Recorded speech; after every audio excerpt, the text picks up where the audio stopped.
passion projects to enterprise-grade systems, everything is built in and ready to launch. It's a new world of creation, where you can go as far as your imagination takes you. Can you imagine it? Let's make your dream a reality right now. I would definitely say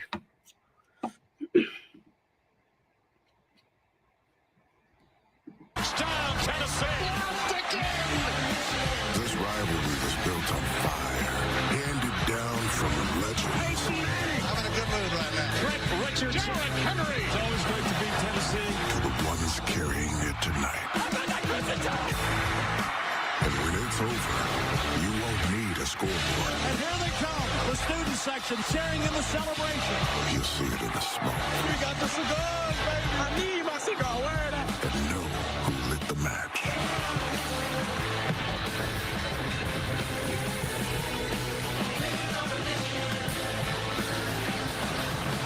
You're watching the SEC on ABC. here we are. Saturday night football presented by Capital One. It's the third Saturday in October, and since 1939, that means it's Tennessee against Alabama. Tonight, the 11th ranked Vols in Tuscaloosa to take on the number 6 team in the nation, the Crimson Tide. It's one of the great rivalries in college football. Rich Here we are. including Oh my. the winning team, a tradition that began in 1961.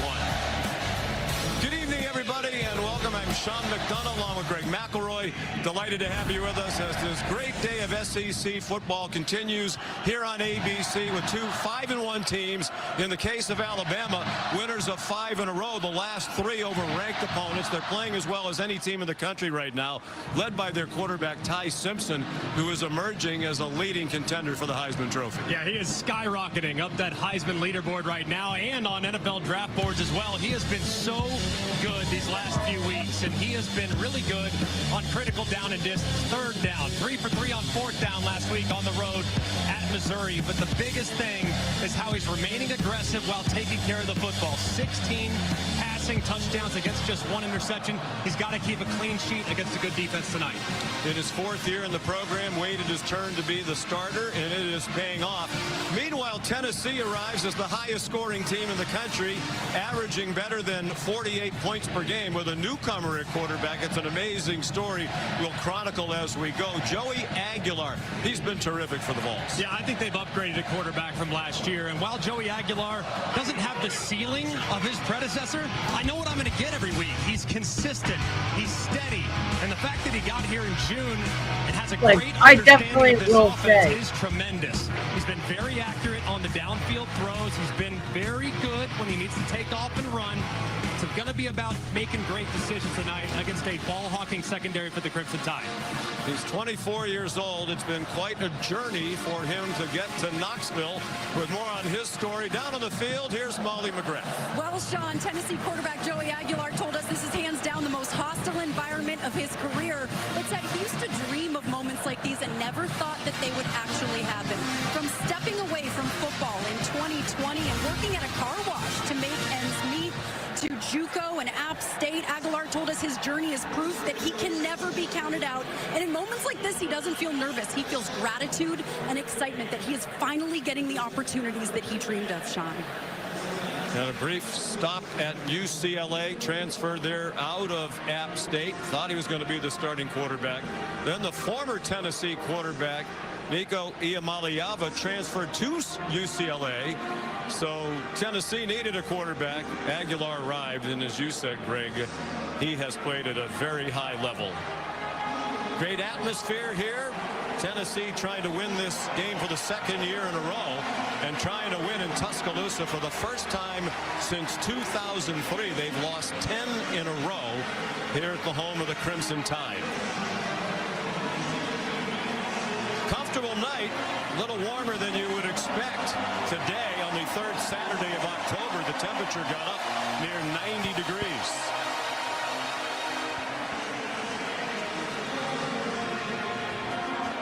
Time now for our national anthem to be performed by the University of Alabama's $1 Million Marching Band.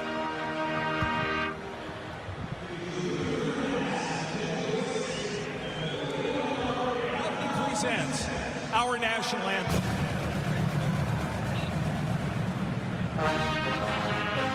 Not gonna lie.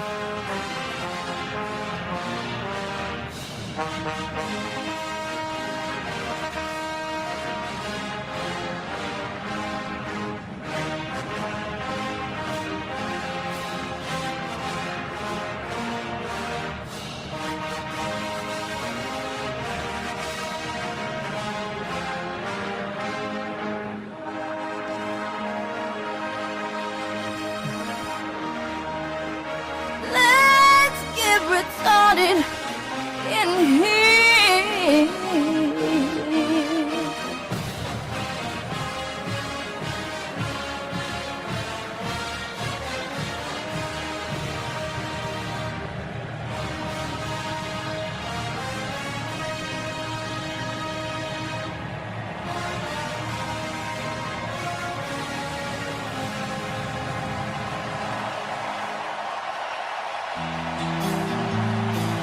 Moments away from the 108th meeting all-time between Tennessee and Alabama.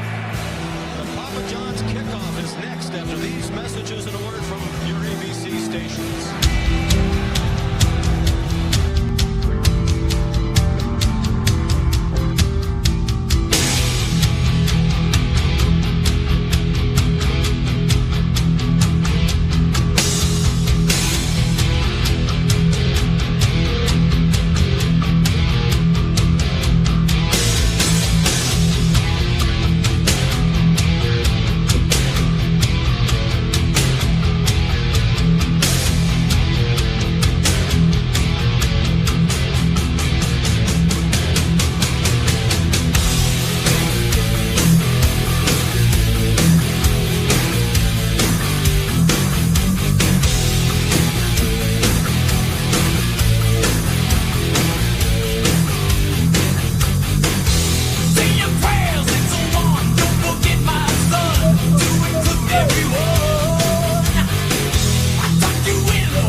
Was also in overtime, and last week a home win by 3 against Arkansas.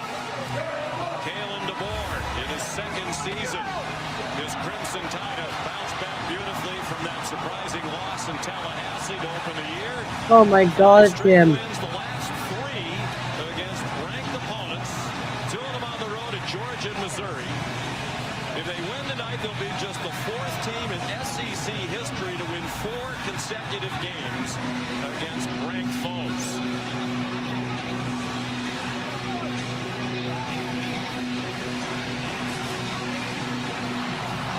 More than 100,000 on hand to greet the Tide.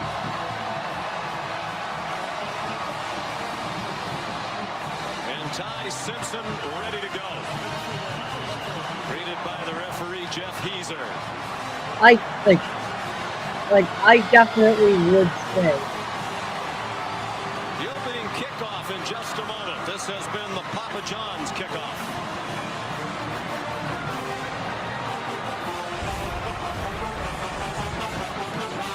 Don't sweat the technique.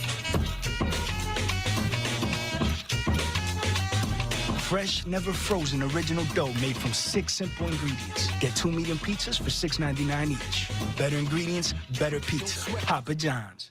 I'm stumped. Friendly insurance lizard, first letter G. Geppetto?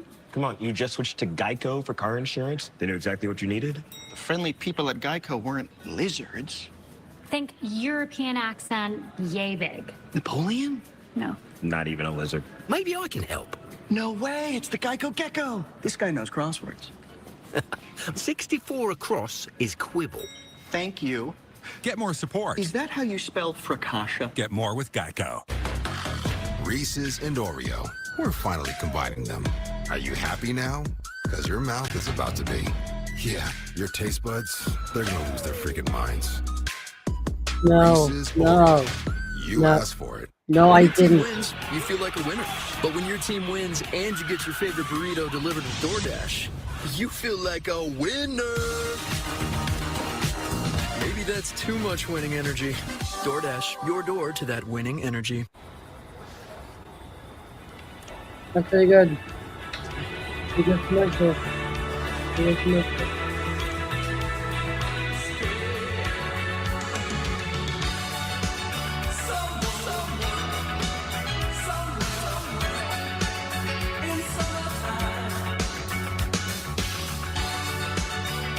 What? What the heck is this? Where's the beer guy? Of course it's ChatGPT. Bud Light here! Bud Light where? Bud Light here! I missed that because of you. Oh my God. Oh, nice. Never mind. Anything for the clean, crisp taste of Bud Light.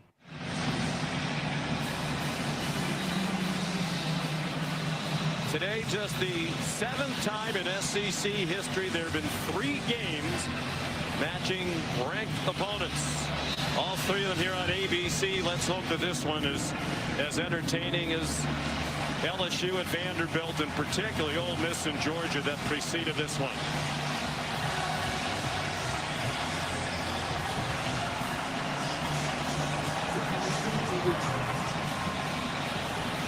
Kalen DeBoer won the toss and deferred. Josh Heupel's team will be first on offense.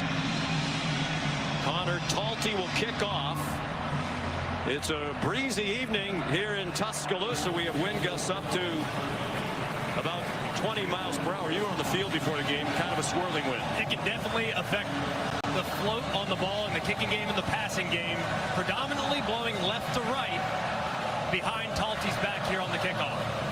82 degrees at kickoff as he sends it down toward the goal line. And a fair catch made by Peyton Lewis. So Tennessee will start at the 25-yard line, led by Joey Aguilar. 1,680 passing yards this season.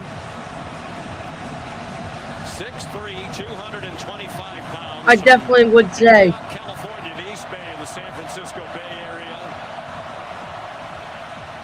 Has thrown for 200 yards or more in every start of his career, all 30 of them. This is his 7th for Tennessee. The first 24 came at Appalachian State. Off the play fake, he's on target to the far sideline to Chris Brazel, who's out of bounds short of the first down. An 8-yard gain. And as usual, Tennessee will go very quickly. They run a play about every 21.5 seconds. There was some movement before that snap. For a false start against the Vols. Before the snap, ball start. Offense.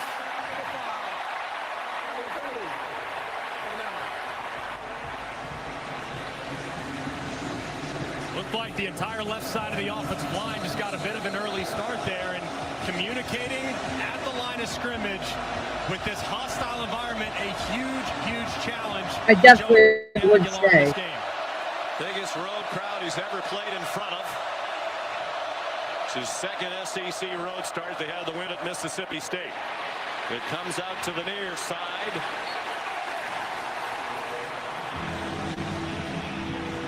Okay, all right. This is good. Fabian Brown made the tackle on Mike Matthews. This is something you're not often used to seeing. Okay. Josh Heupel's offenses in the past, but this year they've intentionally gone to become a little more deliberate, willing to huddle, especially on critical down and distance like third and short to start the game. Yeah, like, I definitely would say that they're doing pretty good. They're doing pretty good. Like, Got stuffed. Got barely across the line of scrimmage. Deontay Lawson leading the way. okay. All right. A great play by Deontay Lawson, anticipating the snap and shooting the gap right inside the left guard, Umarov, dropping the back right behind the backfield. A terrific start for the Tide. James Smith there as well for Alabama. Here's Jackson Ross, the 26-year-old Australian, to punt. Cole Adams back deep for it. And it's a good punt, end over end, and driving Adams back inside the 15. And he slipped down inside the 10. 52-yard punt. That breeze was at the back of Ross. So here comes Alabama on offense. Very impressive numbers for Ty Simpson, particularly the 16 touchdown passes, which leads the conference to only one interception. What's been most impressive is command. How quickly he's anticipating throws, understanding what the defense is giving him, and having an answer for both pressure and coverage on every snap. I definitely would say. I definitely would say 0-0 and 12 in first. And it's back at the 6-yard line. Bryson Eason up front for the Tennessee defense, which has struggled, giving up 29.3 points per game. Only Arkansas has yielded more points per game in the Southeastern Conference. And the numbers don't look good as far as points per game is concerned, for sure. The coverage has been a little spotty, and they've been a little inconsistent up front, but they always seem to make plays behind the line of scrimmage. Getting Bama off schedule is a huge priority for Tennessee's defense. pretty good. They play aggressively. They play for turnovers and tackles for a loss. They do give you a chance to make a big play against them. Quick slant. Simpson's pass incomplete. Colton Hood had the coverage on Isaiah Horton. These are the down and distances that Alabama has done such a great job of it can't avoiding be. the last few weeks. They've been very good on first and second down, and the vast majority of their third downs have been 3 or less. So behind the sticks is not comfortable for them. Simpson. Pretty good. Long in the end zone. What? Gets rid of it. Has a man Oh. open over the middle for a first down. Oh. Josh Cuevas. An 18-yard gain when it looked like they might sack Simpson for a safety. And a great job by Ty Simpson avoiding the initial rush, buying a little more time, and they just completely lose track of Cuevas over the middle of the field. And as a tight end, he is excellent yards after catch. He knows how far he has to go. He gets north and south, doesn't dance, and picks up a critical conversion.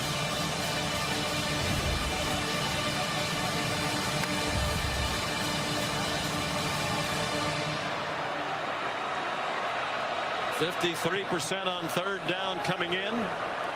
A very good number, and they convert on third and long. There's a flag down. Could be a free play, and the pass is over the head of Jeremy Bernard. Now that I think about it. With Colton Hood in coverage again. Offside. Defense. Offside defense number 57. The biggest change in this Alabama offense this year has been how good they are on third down. Doesn't matter if it's long, even if it's long, like 4th and 8 last week against Missouri. They have been so good. That's why they won the game at Missouri. That's why they won the game at Georgia. And they're off to a nice start against the good Tennessee front. Ryan Grubb, first-year offensive coordinator here at Alabama. Been with Kalen DeBoer a long time. Didn't come with them from Washington. Spent 1 year in the NFL with the Seattle Seahawks.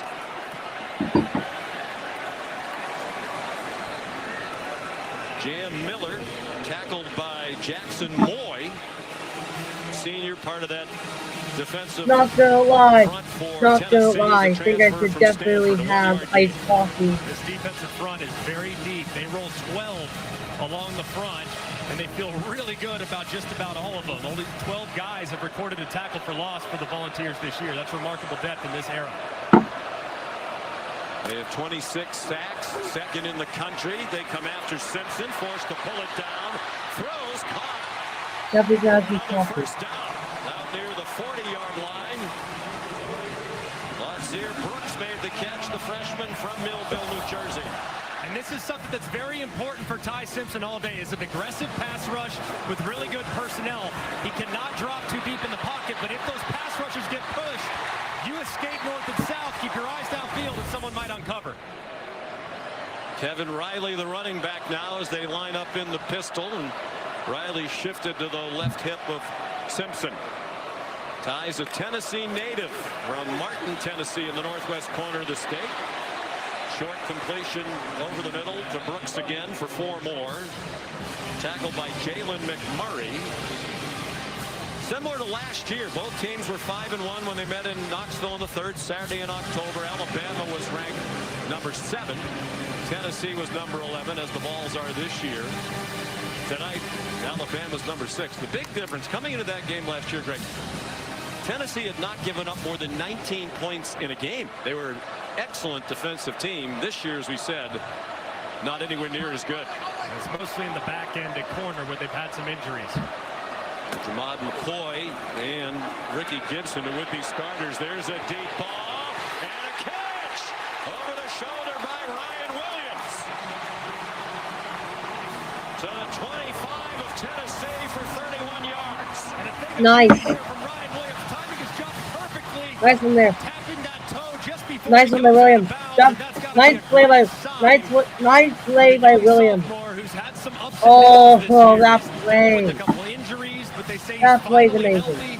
In a position to create big plays again. He did not have a catch last week in their win at Missouri for the first time in his career in 18 games. He has been banged up. They think he's healthier. Here's a trick play, and this one's going to go a long way. Williams turned the corner. Simpson out there trying to block for him. First and goal, tied at the 9-yard line. Man, this play took a long time to develop.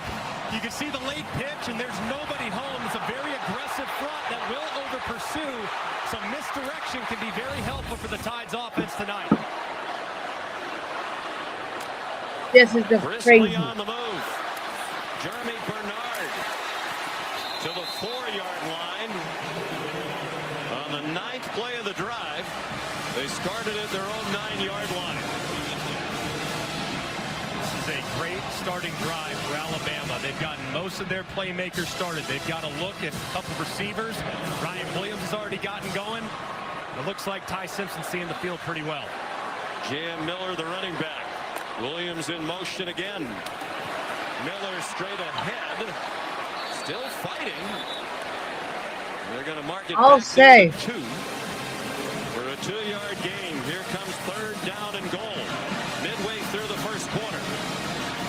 Knowing Kalen DeBoer's aggressiveness, he's one of the best in the country when it comes to allowing his offense to to go for it on 4th down, and I would anticipate inside the 2, assuming no lost yardage here, is 2-down territory.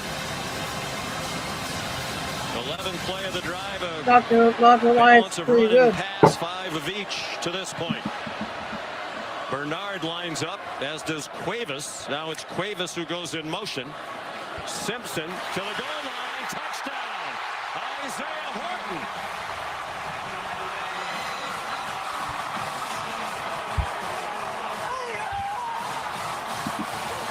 Holy shit.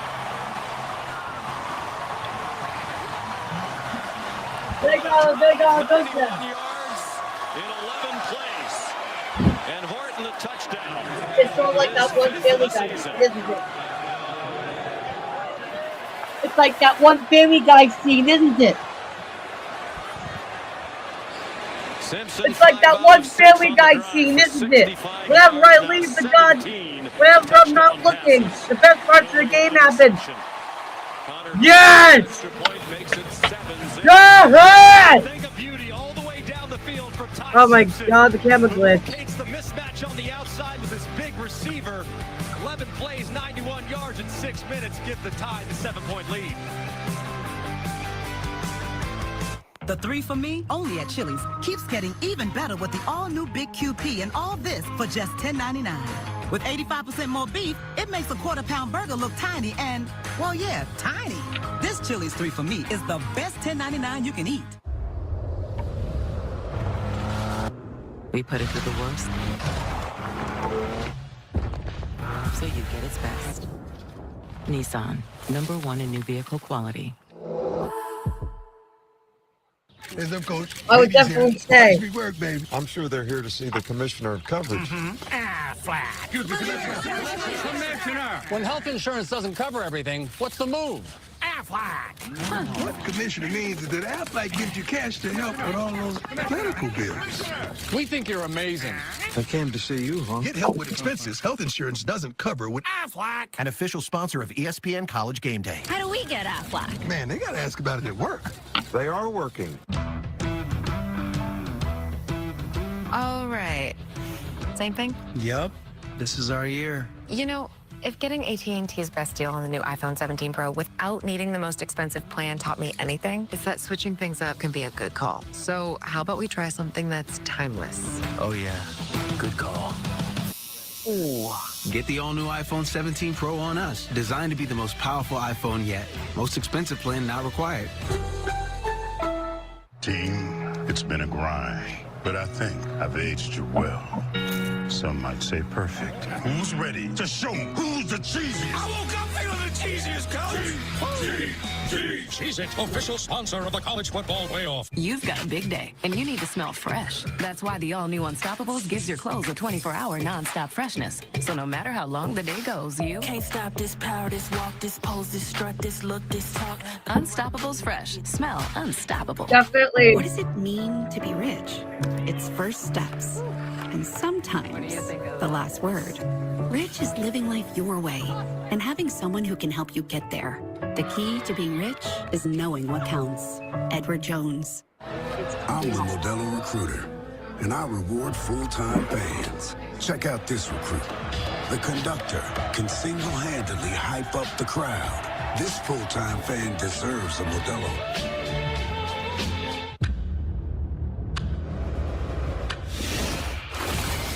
Satellite. We lost contact. O2 supplies drain gas. Mission control, do you copy?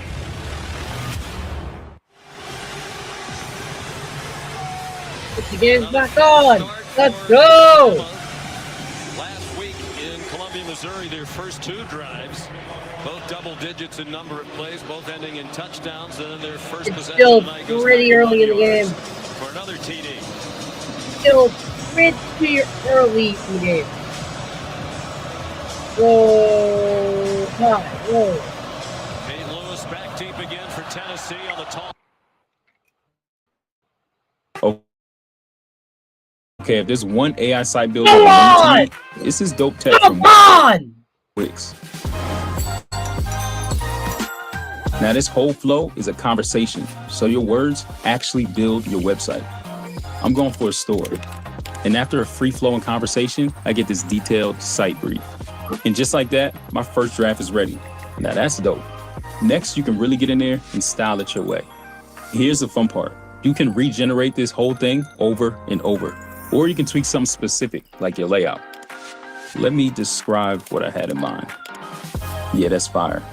If there was ever a time to speak life into your dreams, it's right now using the Wix AI website builder.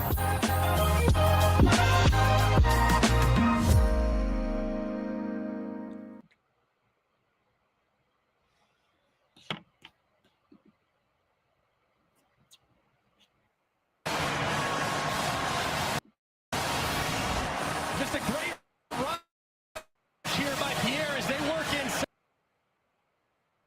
He's going to get matched up with the left guard, Moy. He just runs right. Pretty good.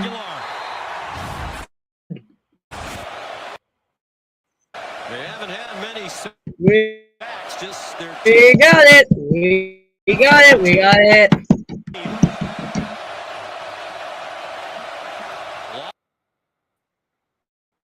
Loss of 9. They marked it on the 16-yard line. Quick throw by.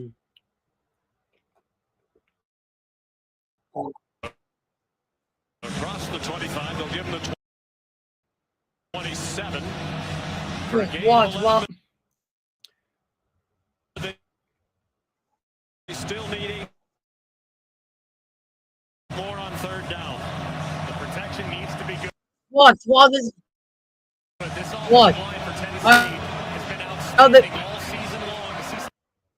Watch. How the game is glitching. Alabama's gonna score another touchdown. Watch this. Watch.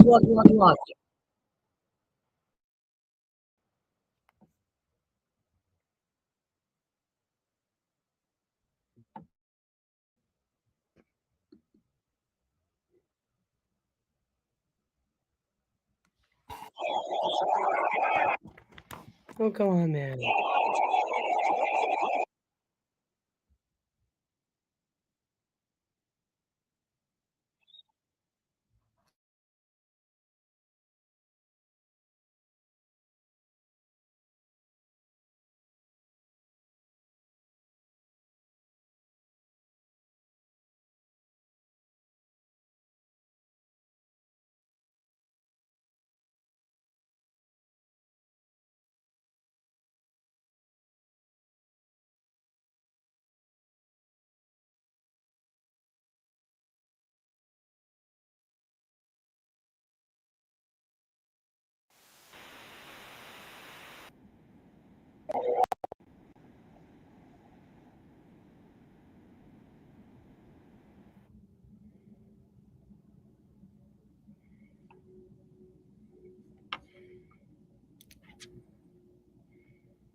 Oh, nice.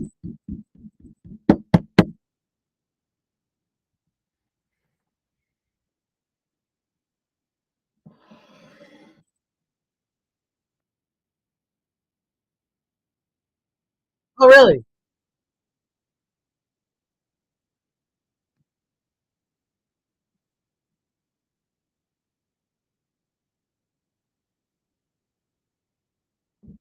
Oh, come on. Rigged ass game. Damn, my refs kicking in.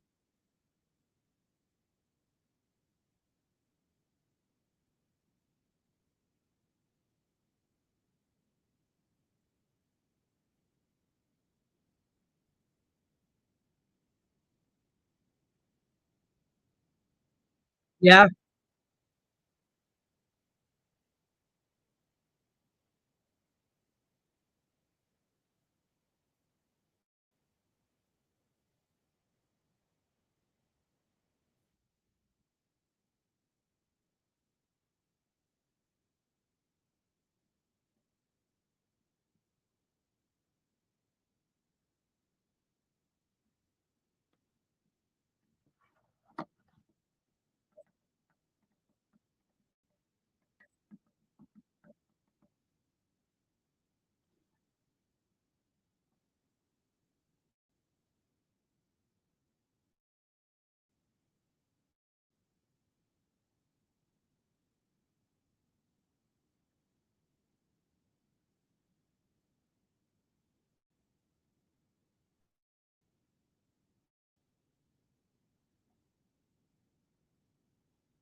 Not much. Nothing in my wallet.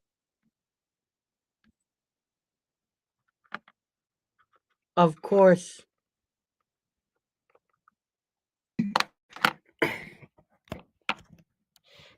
Why is it glitching so often? Is it like... Why is it... My goddamn camera.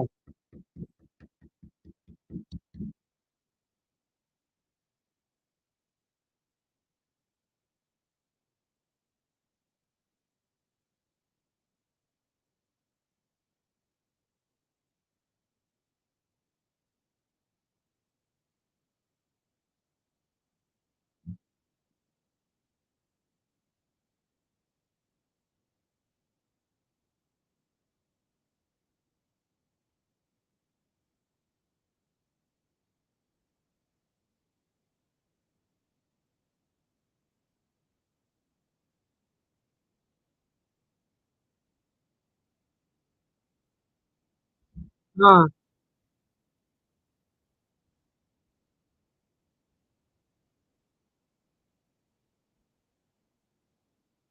Oh, good.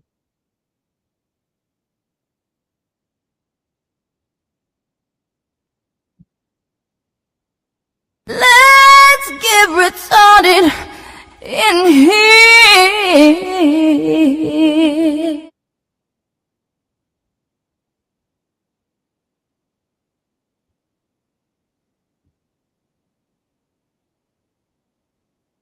Pretty close. Oh, shit. Holy shit. This is just crazy.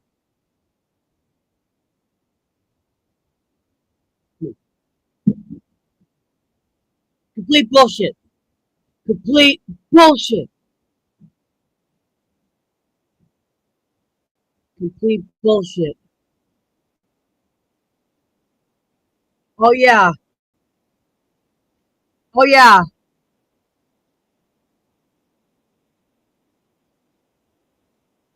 Oh, yeah. I forgot. And never mind that, don't you heard? It's just a piece under your bed, in your closet, in your head.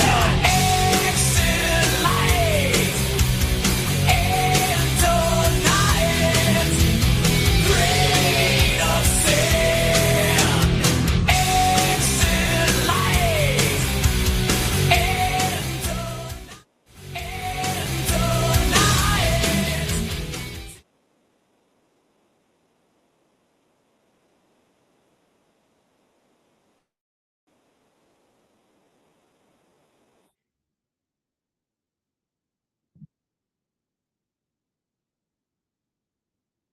Not gonna lie.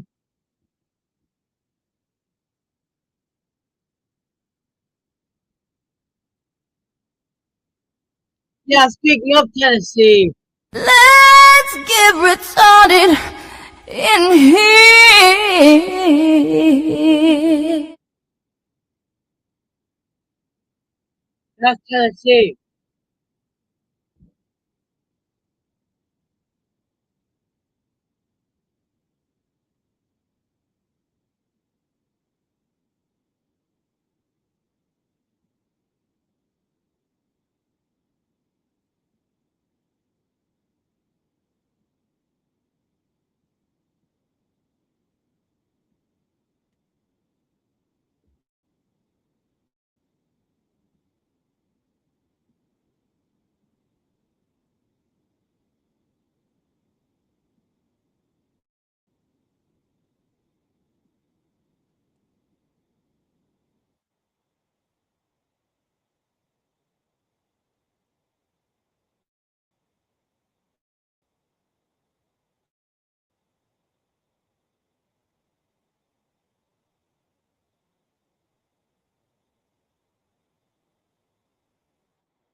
Yeah, at least you.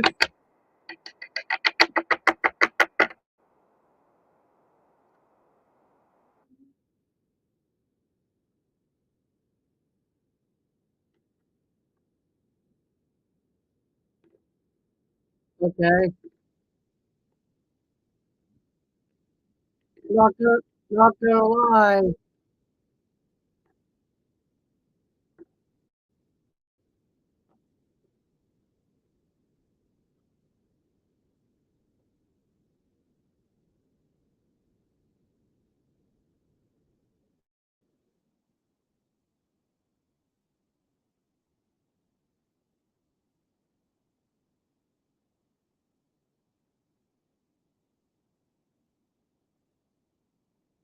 Okay, what?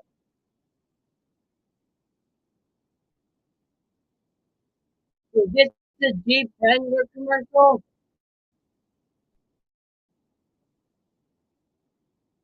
Or isn't that Ford commercial?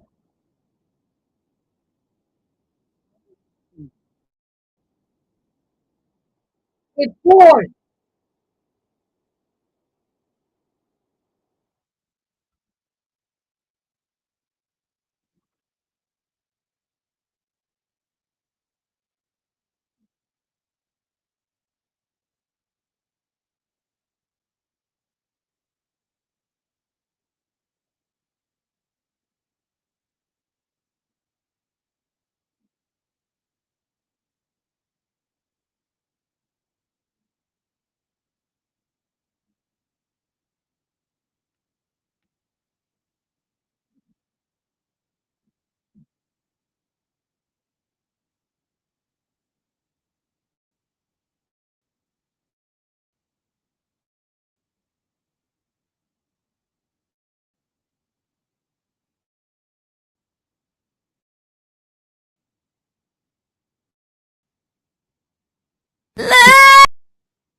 Let's get retarded in here.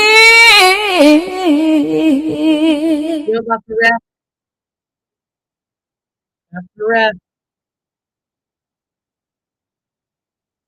Most definitely the referee. How about this? How about I throw the penalty flag in your face?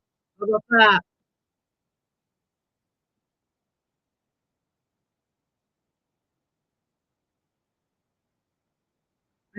I swear, this could be like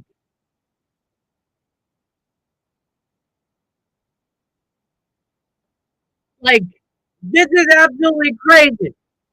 Like crazy.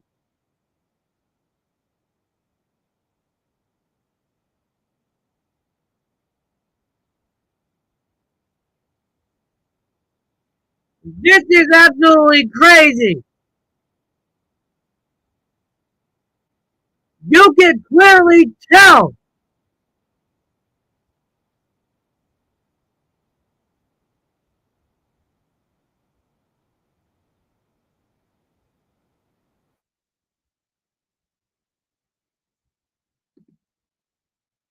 Perfect.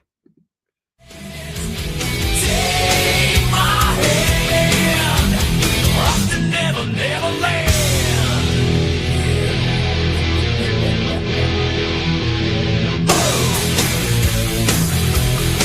Yeah, yeah.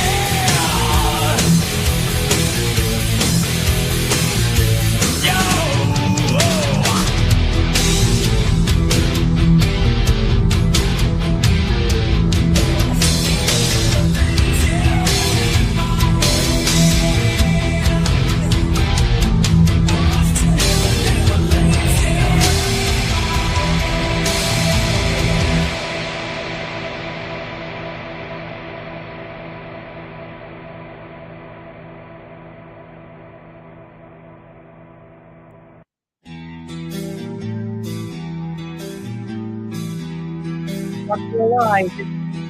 Come on! God dang advertisement!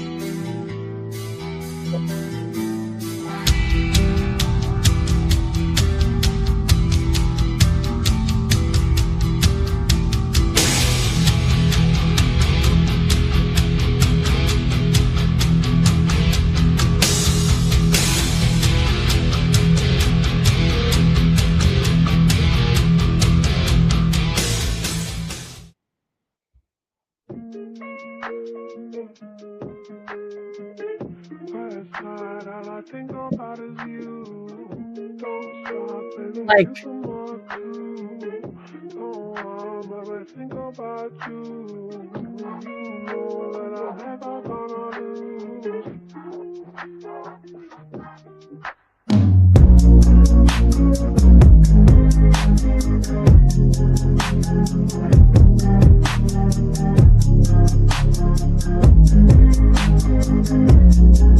and 10 seconds to the first floor end.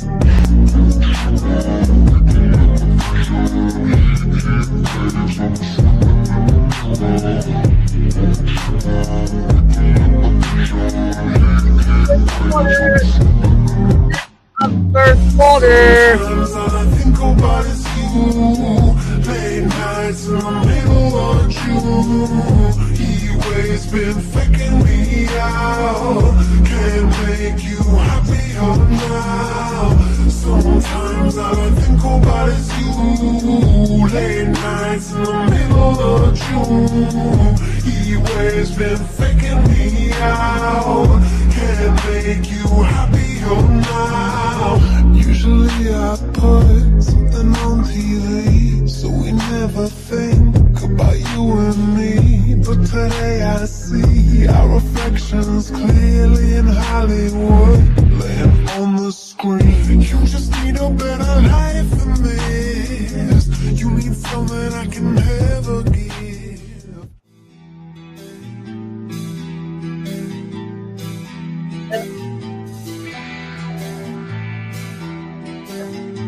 Not gonna lie, fucking hurt myself up. I hurt myself up. Yeah.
It's just the piece under your bed, in your closet, in your head.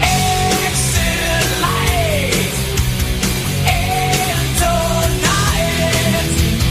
Grain of sand.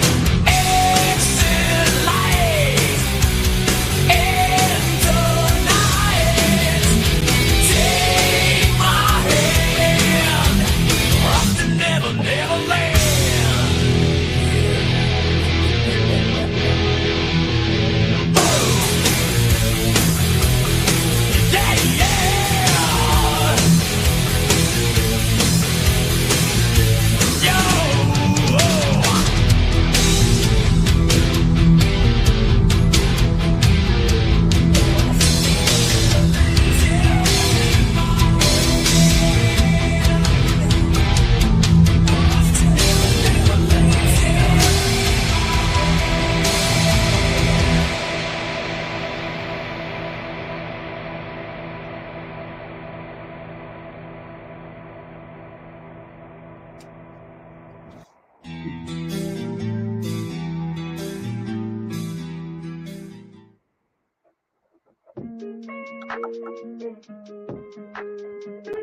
Last night, all I think about is you. Don't stop, baby, you come on too. Don't baby, think about you. You know that I'm never gonna lose. Yeah, so I would definitely say that first quarter was definitely something.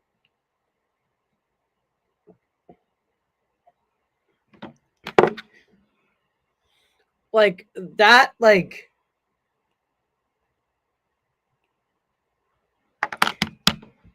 that first quarter, like that first quarter was definitely something. Like that first quarter definitely had more like Alabama scored a touchdown, and in my opinion, that's all that fucking matters. Alabama scored a fucking touchdown. Like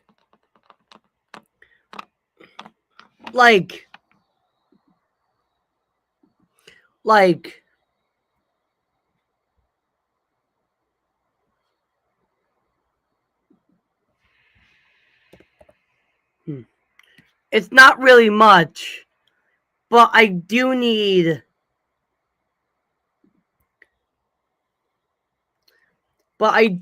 to play this. I do need to play this. Like, so yeah.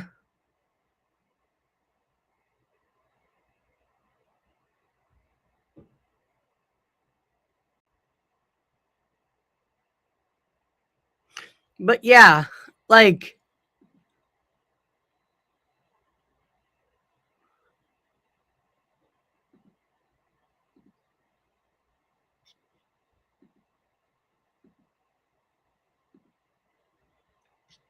I would definitely say that first quarter was indeed successful.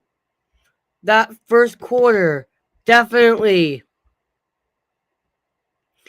if you can get an early lead like that, that's good. All they need to do is keep that lead, and that'll be good. All they need to do is to keep that lead for extra, let's say, hour, and that'll be good. That'll definitely be good.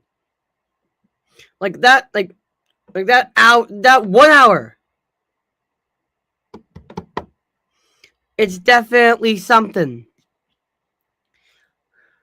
But you wanna know what else is something? The game's back on.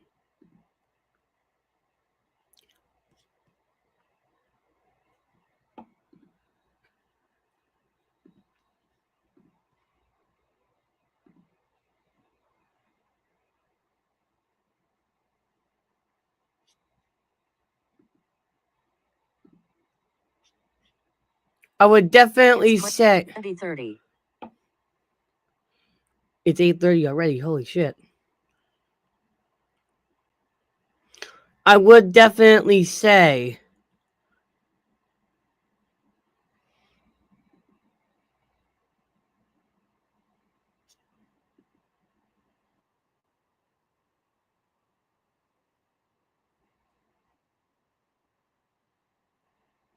yeah.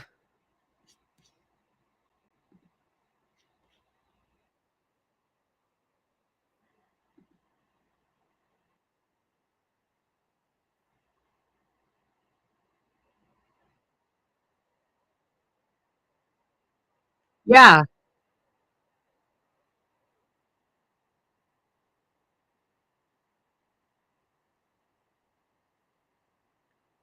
Yeah, like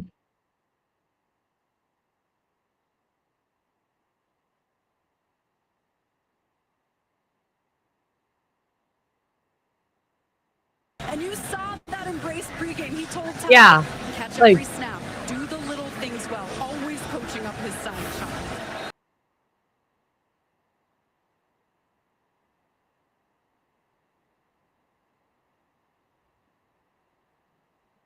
yeah. Down for Joey Aguilar in the Vols. Yeah, so we're at an hour now. Made after a 9-yard gain by Braylon Staley. Like we're at an hour How about our now. visit 2 weeks ago So with Ty Simpson? We asked him, did you ever think about going to UT Martin playing for your dad? He said, no, my dad said, I'm not coachable. Still intending to try, though, today before the game. There's a first down pickup and a tough run by Peyton Lewis. Out to the 42. He got them some tough yards last week in that win against Arkansas. Scored a couple of touchdowns from down near the goal line. Picked up a late first down as they were protecting the lead. He got 11 there. And that's really the identity of this. I definitely will say. Everyone thinks about the big plays, but it starts with the run game. They need to get it going so they can avoid the 3rd and longs. They rushed for 264 last week in their win over the Hogs. Lewis out near midfield with a 6-yard gain. Tennessee came into tonight, and they've been one of the highest scoring teams in the country all 5 years under Josh Heupel, having scored at least 34 points in every game this season. The only other team to do that was Texas Tech. like they're doing pretty good. They're doing pretty good. Like it's not that good. It's not that good compared to. Beautiful throw out of bounds at the 34 with 18 on that play. And that's a throw right there that I don't think Actually, they not had gonna in the lie. offense last year. I mean, that is a field I don't side think comeback. that there's anybody that can compare us to. We're good. Nico Iamaleava to make that throw, but they love Joey Aguilar's arm, and that's a big reason why he's wearing the orange and white. He's definitely more consistent. I definitely would say, like. Lewis, the ball carrier again. Sophomore from Salem, Virginia, got 2. I definitely. One thing with this offense, this is called the fringe part of the red zone. Traditionally, the red zone starts at the 20-yard line, but in an offense that's built on creating explosives, this is, in many ways, the red zone extended. So they love on 2nd down to go heavy play action, try to take a shot. So Alabama needs to keep their antenna up.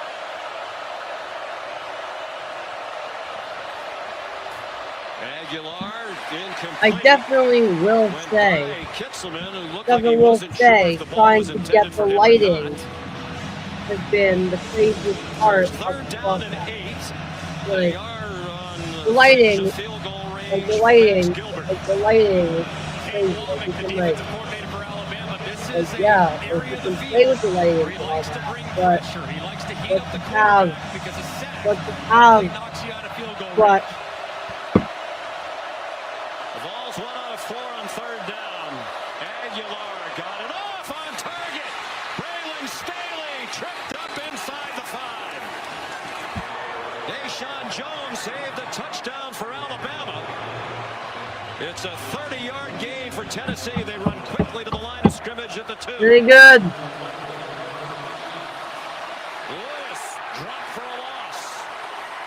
Nakai Hill-Green and the Alabama defense lined up quickly They know they need to be ready, and they were to drop that for a 2-yard loss. And when Tennessee gets inside the 5-yard line, they are 90+% run. Why? Because the passing attack where they stretch the field disappears when the field condenses. But when the passes come, it's usually here on a second down with a play action trying to get somebody behind the defense. Aguilar's thrown a touchdown pass in 17 straight games. Trying to make it 18. Now he pulls it down. Running out of time, and he gets blasted near the 2-yard line. Justin Jefferson there for Alabama. This is the loudest section on the field.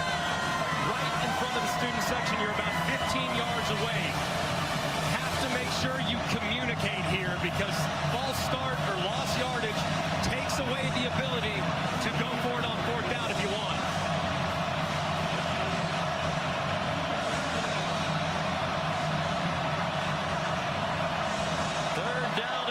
From the 2. I would definitely say. Lewis, like, the running back. Kitzelman shifted toward the backfield. Aguilar, touchdown! Braylon Staley in the back of the end zone.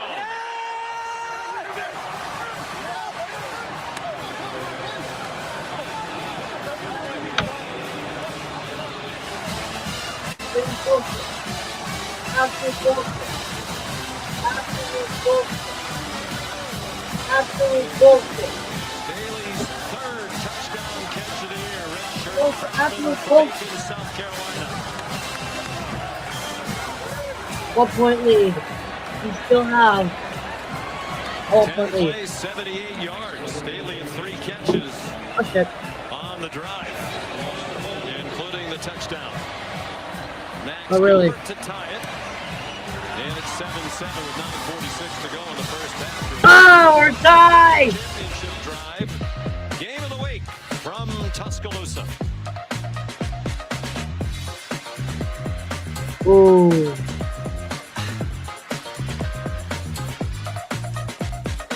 Whoa, it's the Capital One Bank guy. That's me. Could we get a selfie? Of course. Say no fees or minimums on your Capital One checking account. Ooh, that's a keeper. So, what do you do outside of the Capital One Cafe? What do you mean? Like when you go home or...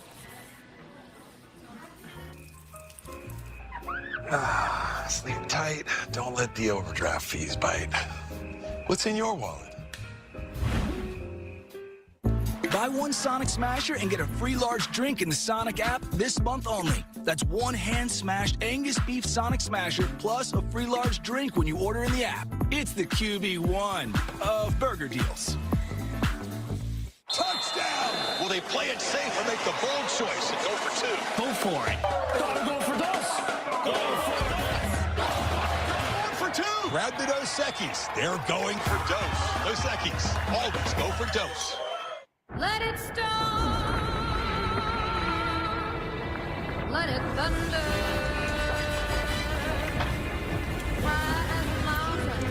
But considering that iPhone is made of it's made of stainless steel, not titanium.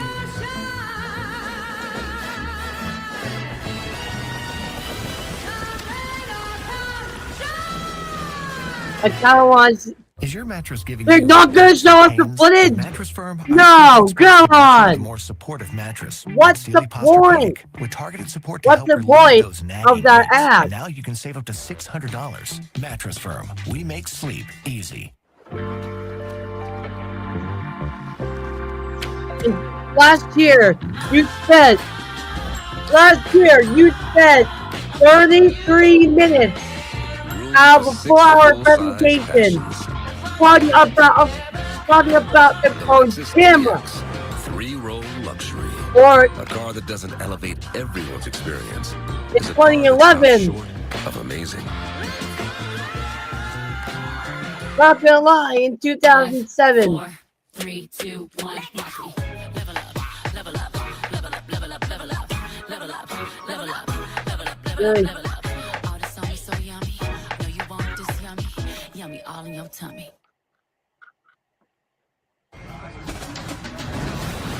ABC Saturday Night Football is presented by Capital One.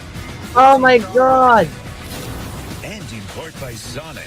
Buy one Sonic Smasher and get a free large drink when you order in the Sonic app. Third Saturday in October, Tennessee and Alabama, also known as the cigar game. That tradition started in 1961. The winning team smoking cigars. It's Reagan Starner of R&R Cigars here in Tuscaloosa, hoping that he has to hand out some stogies to celebrate a victory. But the Vols tied it on a nice drive, 10 plays and 78 yards, and another touchdown pass for Aguilar, his 15th of the year. It's freaking tied. Let's hear Brooks is the deepest for Alabama. It's tied. Usually a touchback for Turbeville. Like, it's literally tied. That one's going to go out of bounds. Of course it's out of bounds. Kicking into that breeze that we mentioned at the start of the game. Kicking team, number 94. Ball be placed at the 35-yard line. Ooh. Well, the offensive staff for Tennessee is the matchup that they like, and it's Staley against Day Jones. This time they got it right there. The matchup is perfect in the back. You see immediately the uncover from Staley. Oh. Aguilar times. Guess what? It's just a terrific route, taking advantage of a matchup that is favorable for the Volunteers. In 18 straight games with touchdown passes, now the longest active streak in the country. Blake Shapen of Mississippi Guess State. what happened? 21 straight games where that streak ended today. The refs were Mississippi talking. State's loss at Florida. Let's get retarded in here. And Kevin Riley dropped for a loss by Jeremiah Thielander. Here's Molly. Well, Sean, Tennessee quarterback Joey Aguilar took a hard hit on that last drive, and athletic training staff rushed over to him when he was on the sideline, and they were looking at the back of his neck. They still are. He tried to move his neck around and was in visible discomfort. They massaged the area, and he keeps testing the mobility of his neck, and it's very obviously bothering him, Sean. Getting treatment as you speak, Molly. Ty Simpson's 9 for 11 for 95 yards and a touchdown.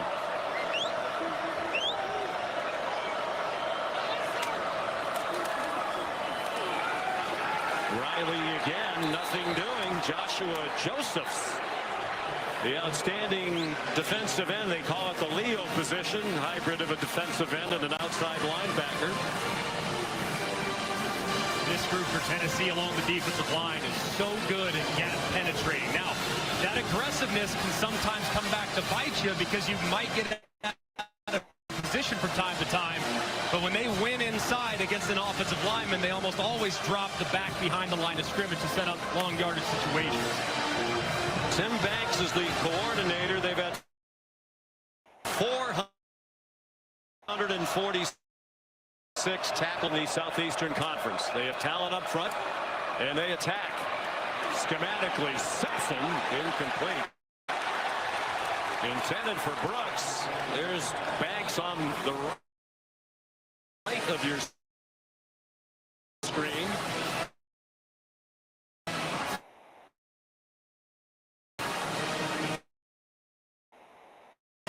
Jalen McMurray was in coverage. Listen, this Tennessee defense, the offense gives them life.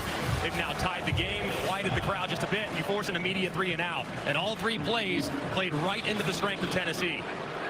Negative yardage plays on 1st and 2nd down, forcing long yardage 3rd down. Blake Dowd, the first-year punter. Boo Carter's back for it. He signals for a fair catch and makes it inside the 20. 48-yard punt. 7-7 the score. You're watching ABC Saturday Night Football, presented by Capital One.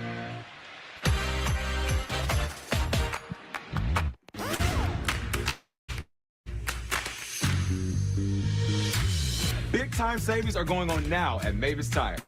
It's time to save big with Mavis Tire. Get your big Premium price. At Mavis, you can always trust our experts for honest service. Depend on us to keep you driving. dependable people. Dependable people. Dependable people depend on Mavis. Depend on Mavis. Depend on Mavis. Uber Eats knows when your team scores extra points, you want extra pizza. And now here's a buy one, get one large pizza deal from Little Caesars on Uber Eats. Football scores again. When football makes you hungry, get deals all season long on Uber Eats.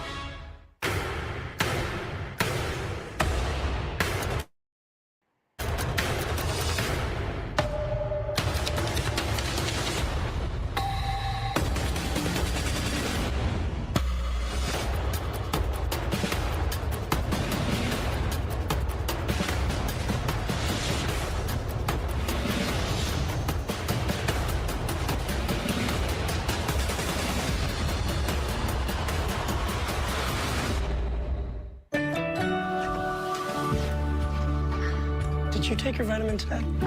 That's my job. Nature Made, the #1 pharmacist recommended vitamin and supplement brand. This is the story of the one who knows that choosing Grainger for next day delivery and professional grade products can help him fly through the day like clockwork. Call, click, or stop by. Grainger, for the ones who get it done. For a leading space agency, ambition becomes reality with the power of Smartsheet. AI-enabled workflows keep teams and components coordinated so every mission stays on course. Smartsheet, helping workflow to make the impossible possible. Hey, your barber will be right with you. One barber? Hey, well, I'll get some burgers after this. So in. Just the sides and the top, please. Oh, same. Keep it tight.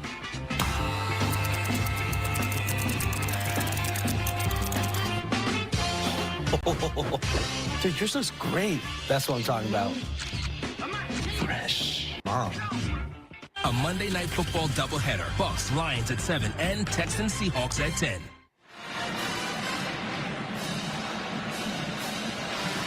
As Tennessee comes on the field after the punt, it is Joey Aguilar. He stood for quite a while on the sideline talking to their training. Jake Merklinger, the backup quarterback, was doing some throwing on the field.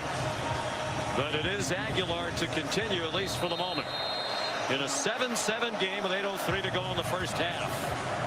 Sometimes with that neck, especially if it gets tight, it can have a bit of a disruption with your accuracy, so worth watching here. He's 10 out of 13 so far for 118 and the touchdown. Off the play fake. Takes the check down. It's a little too. Aguilar showed off tremendous accuracy in that game against Georgia. Started 14 for 14. And he wasn't checked down Charlie, as Rex Ryan would say. It was certainly not dink and dunk that day. I think they were going for deep balls every play, it felt like.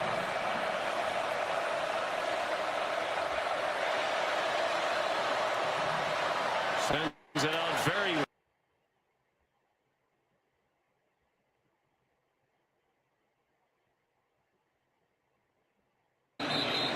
There is a flag down. Side judge Glenn Fusick, and he just indicated offensive pass interference. Pass interference. Offense. That would be half the distance to go. Replay the now. Josh Heupel doesn't like it. Saw he and Kalen DeBoer both hail from South Dakota. And they're looking here at Staley, who just had the touchdown a moment ago. He engages in contact, is a little bit further downfield. So if he's behind the line of scrimmage, you can do something like that. But because he's a little bit beyond that initiation of contact before they catch it, you cannot initiate that contact before. Matt Austin concurred that it was a good call. Brings the ball back to the 9-yard line. Second down and 19 midway through the second quarter. Aguilar stumbles in the end zone. Got rid of the ball. For the moment, it's a free ball. And the officials are marking it down at the 1. And Alabama's in possession of it. It looked like he didn't get it past the line of scrimmage. He didn't get out the tackle box, and there's no intended receiver in the area. It might be a safety. Yeah, it's going to be intentional grounding in the end zone and a safety.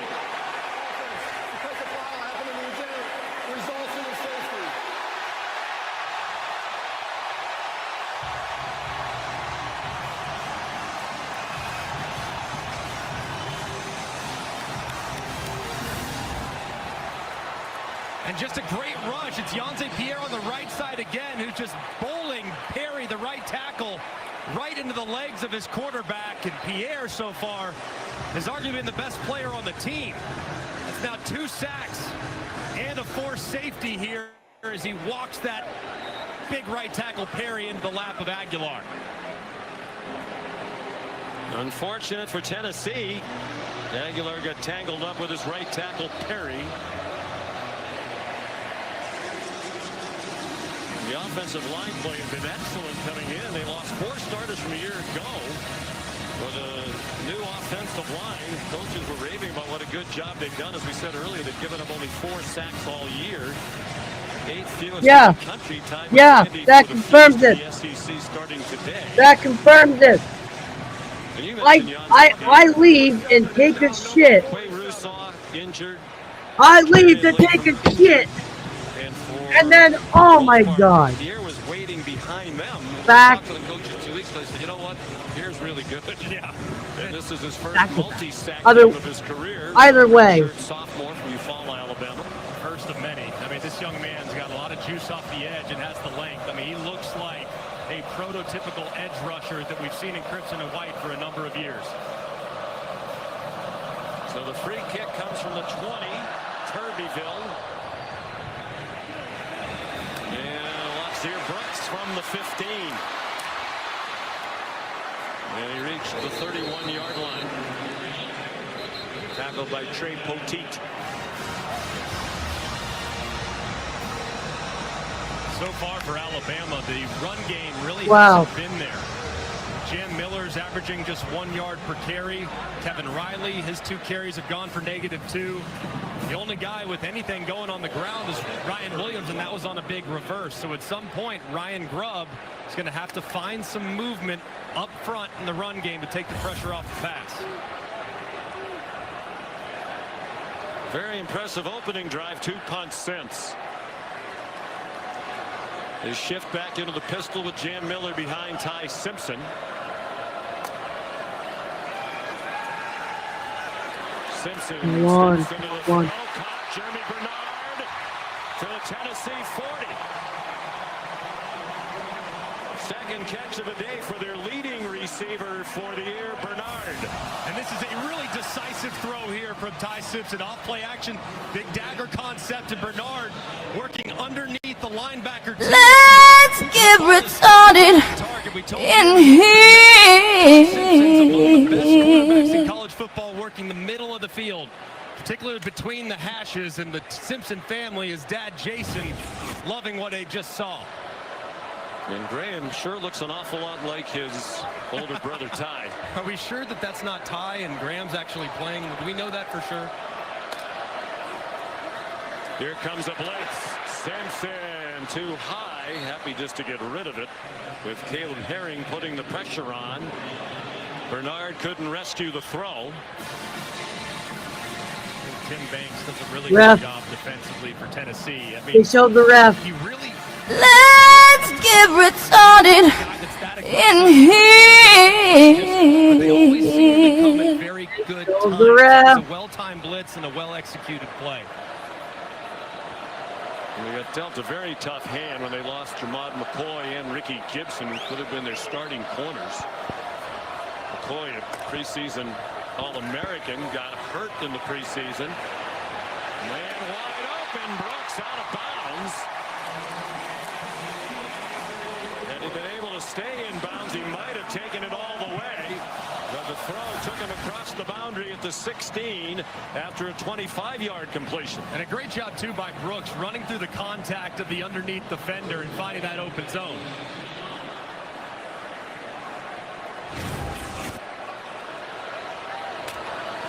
Brian Williams went in motion. Designed run for Simpson, who was considered a dual threat quarterback coming out of high school in the class of 2022 from Martin, Tennessee. Boo Carter made the tackle. Matter of fact, he was the #2 ranked dual threat quarterback in that class, behind only Cade Klubnik, who went to Clemson. Let me now play the Tennessee national anthem. He grew up in Tennessee, surrounded by volunteer fans. Wait, no. Wait, actually. Alright, wait, no. Let's actually play the Tennessee national anthem. Simpson. Good hands catch by Ryan Williams. First and goal. Let's get retarded in here. Timed throw by Ty Simpson and throwing Ryan Williams away from the outside defender, finding some more grass. 3 catches, 64 for Williams after he was shut out last week at Mizzou. Jam Miller inside the 1-yard line. Simpson's velocity looks fast even in slow motion replays. He can really rip the ball, man, and that's something I don't think a lot of people knew about. I mean, knew he had a lot of talent, but the velocity on the ball is something that's kind of blown everybody away, and I think a lot of it has to do with the confidence that he's playing with. When he releases the ball, he knows where it's going, so he can put a lot of juice on it every time he throws. That was his mom, Julie, looking on anxiously. 2nd and goal. Simpson under center. Cuevas the move man. The pitch back to Miller for a walk-in touchdown. Yes! Yes! Yes! Yes! Yes! Yes! Yes! Yes!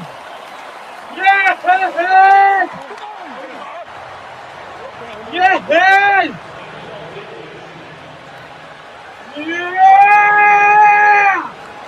Yes! Yes! Let's fucking go! 15-7. 69 yards after the free kick. Oh my god, I'm going off to Facebook right now. Talty adds the extra points. And it's a 9-point tied lead on the 2nd touchdown of the year for Jam Miller. He missed the first 3 games of the season due to a collarbone injury. And this is just a great design by Ryan Grubb. Look at this motion, how it has a little bit of an impact on those Tennessee defenders. Watch them slide just ever so slightly to their left, which allows Caden Proctor, the tackle, to get outside, jump leverage. There's nothing but green grass for Jam Miller for another score.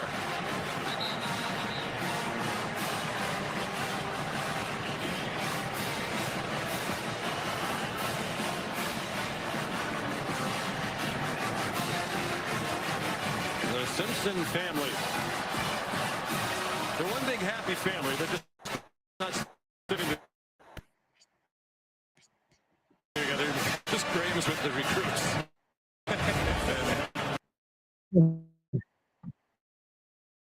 Oh my god. Sitting in her seats.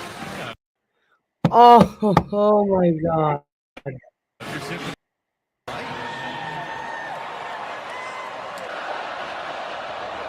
Here's the Talty kickoff. It'll be a touchback. Molly McGrath. Well, Sean, after that safety, quarterback Joey Aguilar went straight to the injury tent. Athletic training staff took his shoulder pads off in there. And remember, he was dealing with an apparent neck injury. He was still testing the mobility of his neck on the sideline. But he asked for his helmet right away after exiting the tent. Looks like he's trying to play through that discomfort, Sean. All right, Molly, thank you. And he's tough as nails, man. I got so much respect for this young man. He's going to fight through anything. Sean referenced already. He's just so blessed and proud to be here after the journey he's had. But if you look at the last drive, one throw was very accurate, one throw was just off the mark. And like a high-powered sports car, you need everything in line to be as accurate as possible. So watch his accuracy here.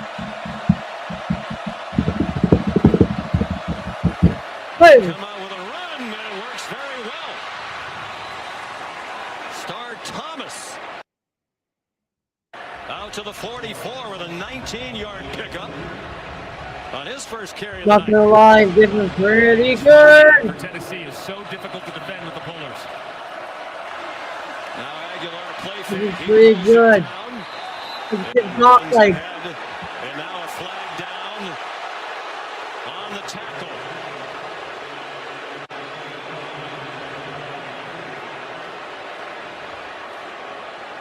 they have like holy shit. I just saw a touchdown vibe. But also like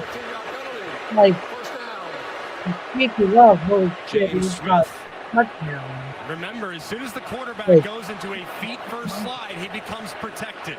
So you have to do your very best to stay off him as best you can. That time, James Smith, little late upon arrival. I think it's the correct call.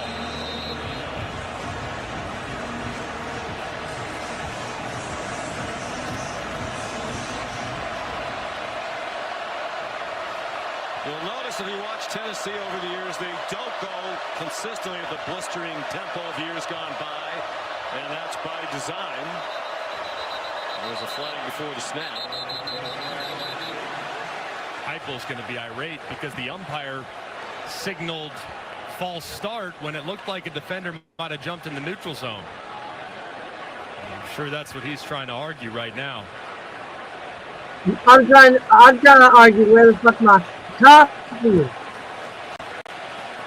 Well, the offense is backing up. Snap. False start. Offense. Number 64. Oh shit. Oh good.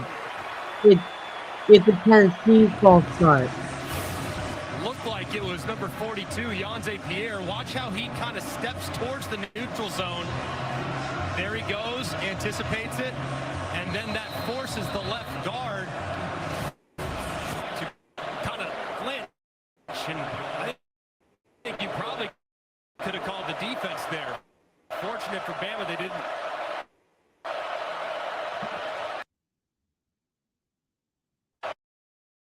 And Austin agrees with you. Big call. Fortunately,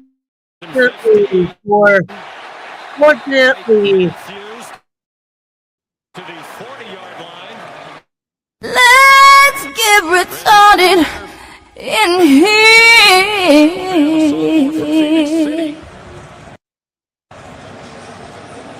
Red Morgan in there. He's the backup Husky that was occupied earlier in the game by Day-Day. Took advantage of that matchup. Now, Red. Second and lets him to the edge of field goal range. Damani Jackson there, who did not start tonight. He lost the starting job to the freshman, John Lee. Here's third down and 7. So far early in this game, it's been Staley, the slot at the bottom, that's created the biggest problem for Bama's defense. Ticking down to the 2-minute stoppage. They won't snap it before that.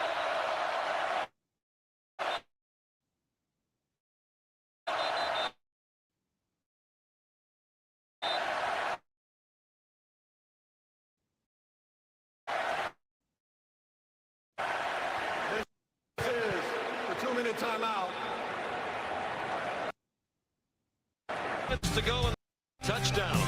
And a 16-7 Alabama lead on the third Saturday in October.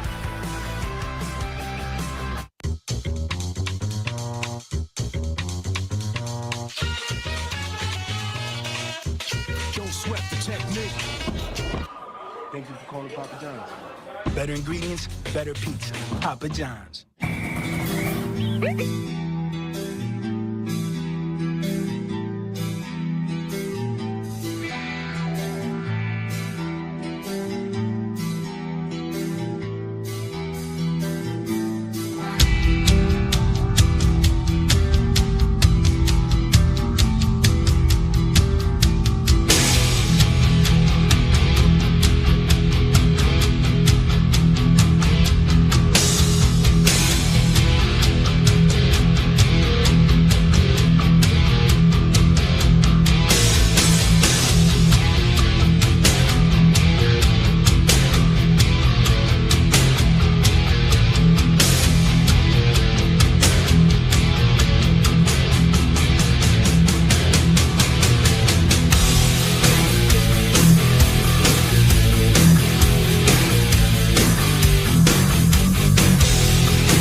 Yeah, so we're here.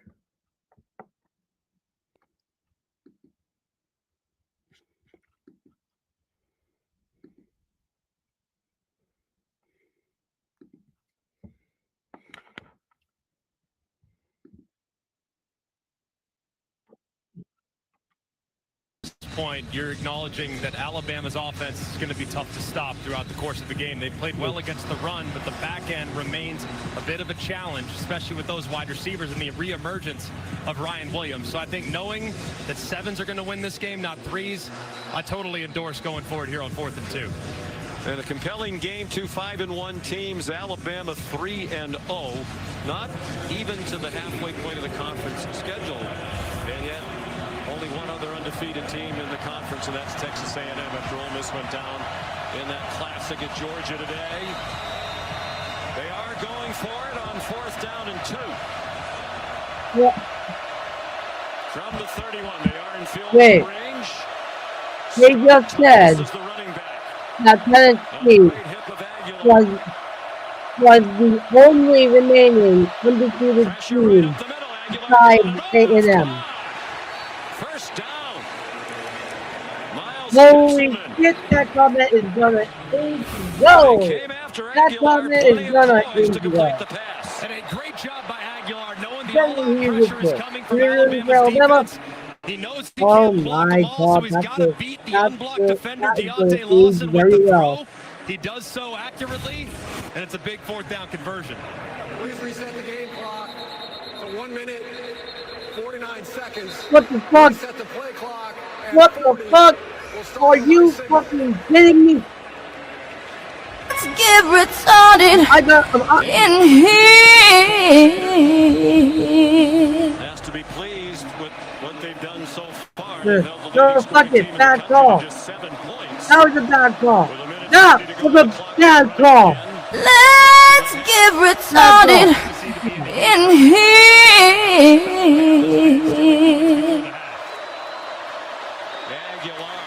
That was such a bad call. By Red Morgan, who had the coverage on Braylon Staley. That was such a bad call, man. Game, locking down Braylon Staley, and they sub in Red Morgan. He makes a good break on the slant to break up the pass.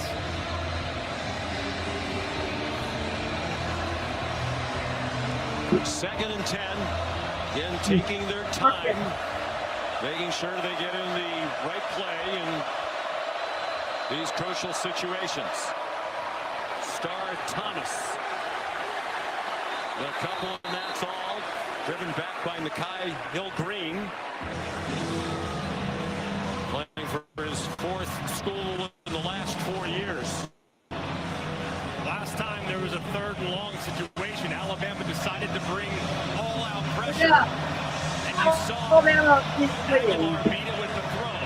Will they bring the heat again, or will they show blitz? Oh my goodness. Alabama is winning.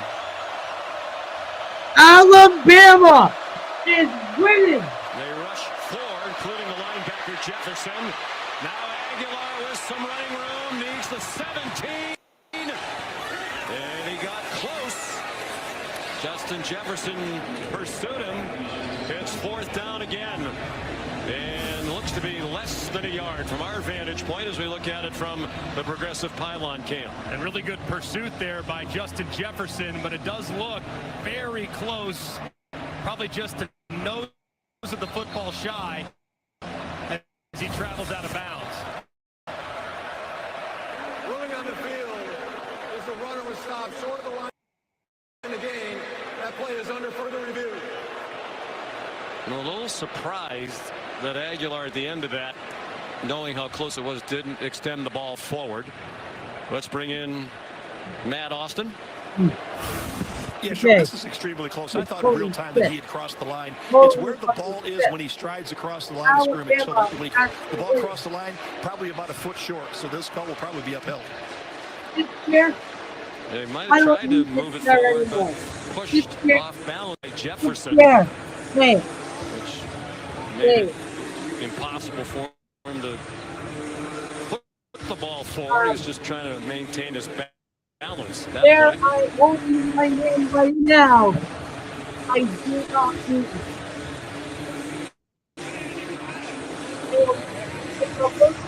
He is fun to watch. 24-year-old Joey Aguilar. Perhaps you saw the feature on game day. No offers out of high school in the San Francisco Bay Area. Went to City College of San Francisco. He redshirted for a year. 90-minute train ride on the Bay Area Rapid Transit, back and forth every day. Then they didn't have a season in 2020 because of COVID. He thought that might be it for football. He was thinking about becoming a firefighter. Friends and family convinced him to take one more shot at football, so he went to Diablo Valley Community College, a little closer to home. Fared well, wound up at App State, 2 years the starter there. Was going to go to UCLA out of the portal. Was at UCLA, in fact. Here comes the verdict from Jeff Heath.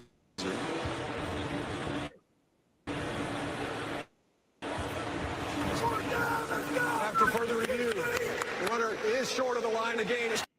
To UCLA, thinks he's going to be the starting quarterback. Tennessee has a very nasty divorce with Nico Iamaleava, apparently wanted more money in NIL. Tennessee were not doing that. Maliaba goes to UCLA. Now Aguilar doesn't have a starting job. Tennessee needs the quarterback.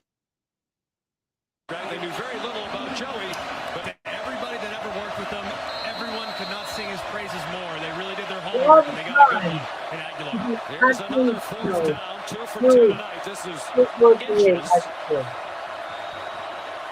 And they hand it off to the tailback for a first down, Deshaun Bishop. Now Tennessee needs to start picking up the pace just a little bit. That's Jose Aguilar, Joey's dad, here tonight from Antioch, California. And Josh Heupel is using his first timeout. I think he might have wanted a few more seconds back on the clock. Of course. Stay tuned for the Capital One halftime report. Full day. Particularly here in the... Such a fun couple of games, man. All the way through the night with the Vanderbilt win. What a tremendous job Clark Lee has done. And, of course, how about last time I made performance by Georgia and their offense? They find a way to win. They want a shootout with Ole Miss today in Athens. So here it's a 9-point lead for Alabama, but Tennessee's on the move. They did put a little bit of time back on the clock. 11th play of the drive for Josh Heupel's team. Joey Halsley, the offensive coordinator, calls the plays with plenty of input from Heupel. What are you doing?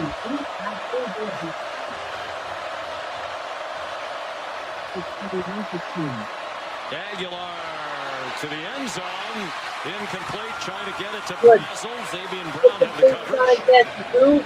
This is the part of the field for Tennessee where it does get a little difficult. They're a little limited with their playbook because of how much of it works vertical and quite a bit of contact there on the outside in the attempted jump ball. That's Brazel. There's a lot of contact, but not flagged. What they do have some success with is they fake that run inside, and they get Staley, their outstanding slot receiver, breaking to the inside, but Alabama's countering that with a safety over the top. They try to surprise them with a run. Deshaun Bishop down to the 5-yard line. Where the clock's running, they do have 2 timeouts. Josh Heupel electing not to use one here. 8-yard gain, 3rd down and 2. They run it again. And now they need to use the timeout as Bishop gets the first down. Stopped by Bray Hubbard. 1 timeout left for the Vols with 11 seconds to go in the half. Surprisingly, 11 seconds to go is when they decide to use it. Alabama's first possession, 91-yard drive and 11 plays. Isaiah Horton. Surprisingly, From Simpson. 11 seconds before halftime is when they decide to use it. Like, what the fuck are we doing with our timing? Touchdown run in the extra point, 16-7. I'm like, what the fuck are they gonna use that time for? Commercial break? Oh wait. And hoping for 7. And inside the Oh wait. We already had our 3 commercial breaks this season. Well, that is a ridiculous tendency. we already had our 3 commercial breaks this quarter, so. So you can run it, burn that timeout if you choose. So expected them probably to stay with what they've done up to this point by running the football. 13 seconds on the clock now. Oh shit.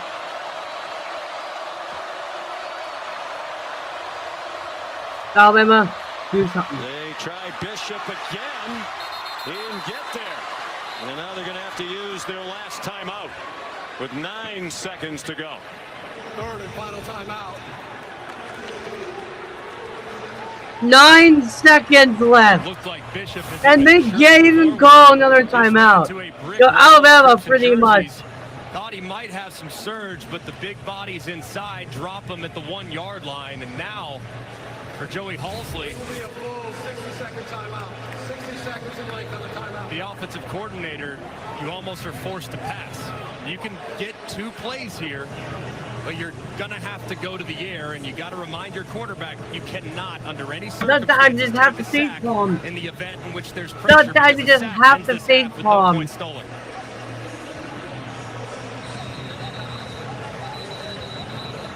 Such a well-coached team on offense, highest scoring Surprisingly. team in the country in the 5 years under Heupel. Halsley, the offensive coordinator, the last few. Changed it up in the offseason. Surprisingly. Teams, put some more shifts and motions in. I don't think I've used the sound effect in a while. Let me use it. 15th play of the drive. Let's get retarded in here. We haven't had that sound effect in a while. Tennessee, they got Gentle, number 35. This is why I have. This is why I have that sort of thing. Called by Alabama. 30 seconds in length. So Alabama just had their phone lines as well. And non-single second pass. What the fuck? What the fuck are we doing? And Kalen DeBoer about 96 miles away down Highway 12 from Millbank, South Dakota. 2 of the very best coaches in the country. Like, let me see. Just a fascinating game of cat and mouse here between the It's two. 8 o'clock at night. A moment ago because it was It is 8 o'clock at night. I am going to stay up until this game ends. Whether it be 9:59, whether it be 10, whether it be fucking 12 o'clock. I have a fucking. Guess what I brought? My fucking coffee. Sabian Brown with one man who can catch him. Sabian Brown all the way. Touchdown, Alabama. Yes! Yes! Yes! Yes! The chair! The chair is used! Go the chair!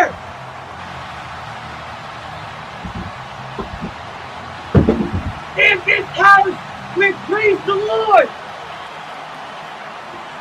In this house, we praise the Lord! I'm on Facebook again!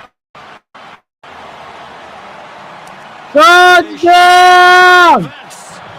Touchdown, Bama! Sabian Brown, the sophomore from Santa Ana, California, a 98-yard interception return. And Talty falls down. I'm gonna send bro. I'm just gonna send the Roll Tide.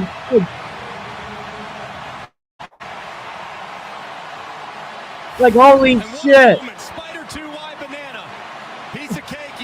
Look at that! Oh my god! Sabian Brown's discipline right here. Eyes are in the backfield. What's the score? He sees the ball. What's the fucking score? Aguilar's hand is thrown behind. You cannot miss that throw inside under any circumstances. Airmail it high and away.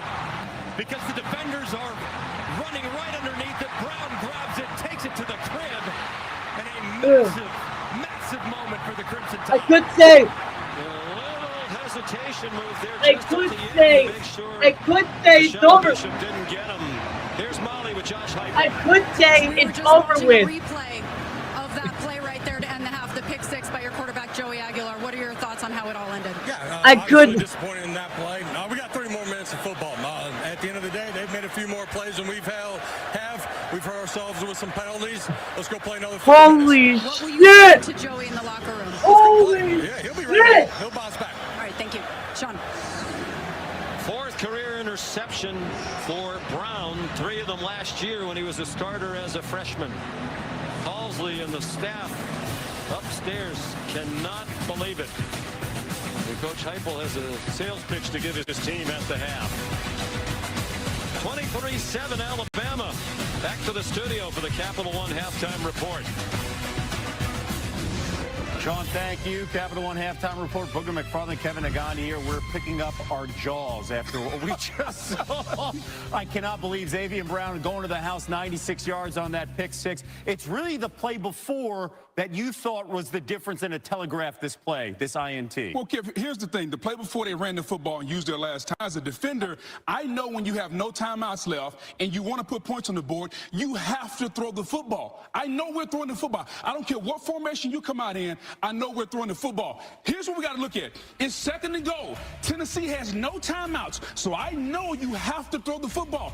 This is a play designed to fake the run and set up the pass. There's no run going on here. If we roll the play right now, this corner number 2 knows there's no run. He's watching the quarterback the entire time. He sees it coming. It's an easy pick based on no timeouts, second and goal. You can't run the football. And if you're Joey Aguilar, you can't telegraph the pass. But I blame Josh Heupel for this. You got to know in that situation, you want to get points. You got to tell your quarterback, hey, if he's not wide open, throw it in his hands so we can kick the field goal. Yeah. But I know as a defense right there, it's got to be a pass. And so to me, that was telegraphed. You said, too, oh my right God. That play, Tennessee was lucky. If they were going to get points on that drive, they were lucky to be in this game, considering how Bama's defense had looked pre.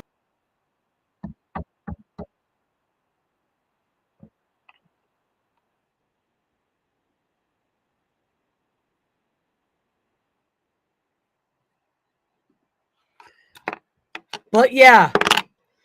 Holy fucking shit. Holy fucking shit. Holy fucking shit.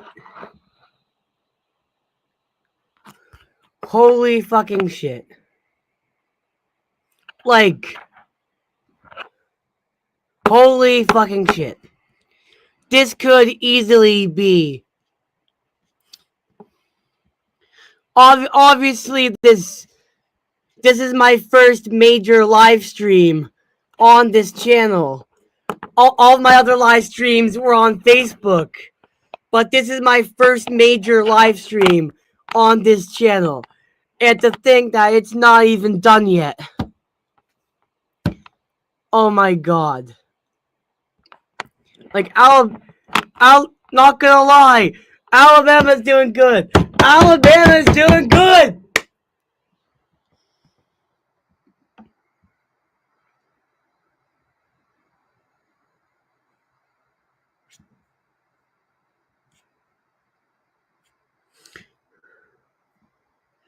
So, yeah.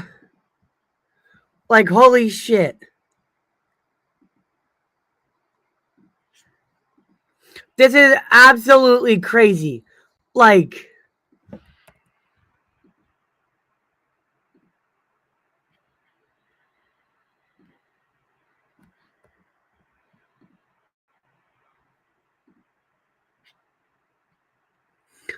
holy shit. This is absolutely fucking crazy. Holy shit. Yeah, so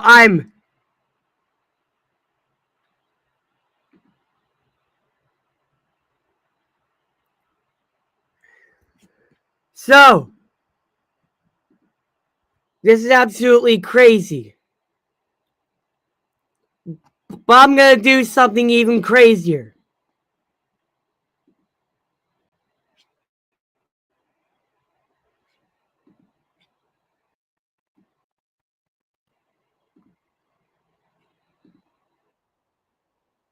Because I'm going to be on. Because I'm going to be on a phone call. I'm with my friend Andrew Nolan from Alabama. Good evening. Yo. Good, yeah. Guess what just happened? Yeah. What?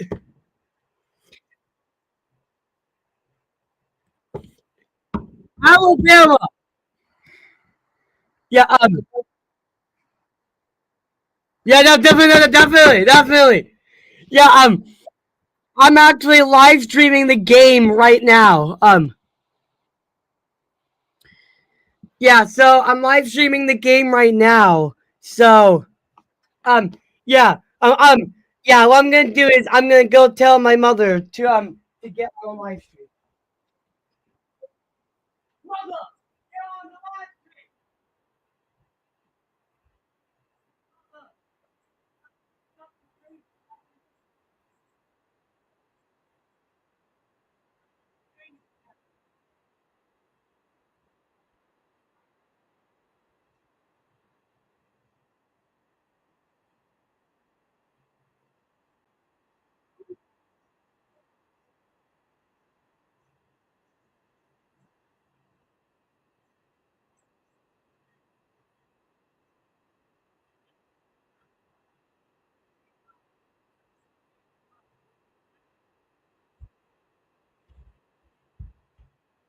No, no, yeah, yeah,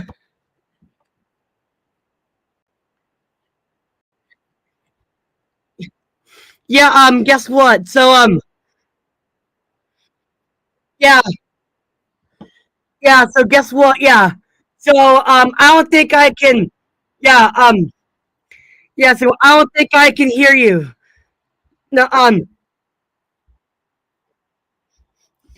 yeah. What it is, so what it, yeah. So I just sent you, a little link. It's, what is it?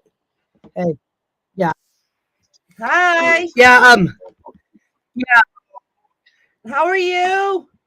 yeah, What? Yeah, yeah, I know. He's all excited. yeah, yeah, I just sent you this thing right now. I just sent you this thing right now. So what is it? You can click the link.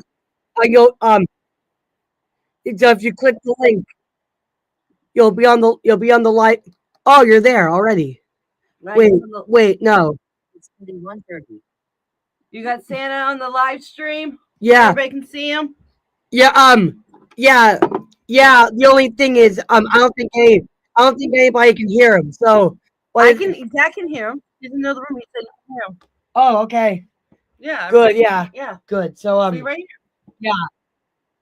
But yeah, here. Yeah. You tell Santa you're gonna be 16 in a couple weeks? yeah. It's crazy. It's crazy. And Christy's gonna be 22. Yeah. You guys getting old. She used to be. I used to look up to her. Now she's looking up to me. I know. Yeah. Yeah. Uh-huh. Definitely. Yeah. You drinking all the Yeah. Tell Yeah, him definitely. Bye. See ya. Love you. Bye. See you later.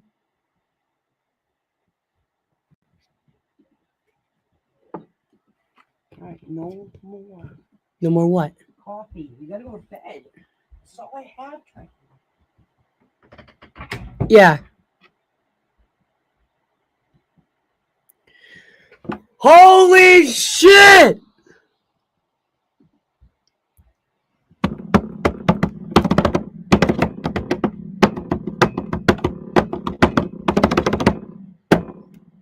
It's official. This broadcast has now reached 2 hours.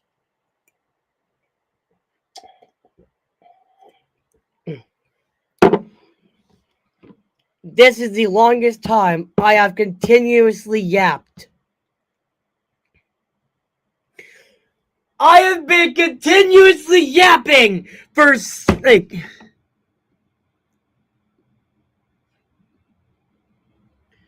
I have been continuously yapping for so long now. Like holy shit. Like,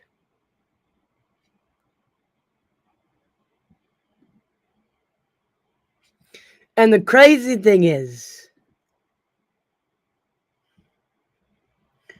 like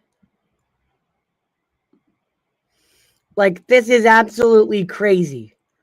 Like this is just absolutely crazy. Like, wow.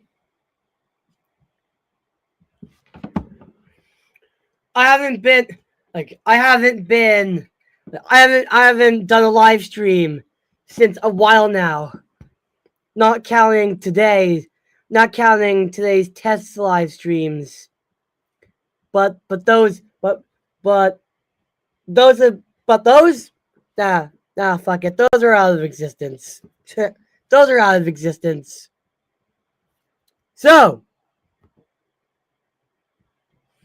oh my god. The fact, like, this is just crazy. Like, wow. Like, wow.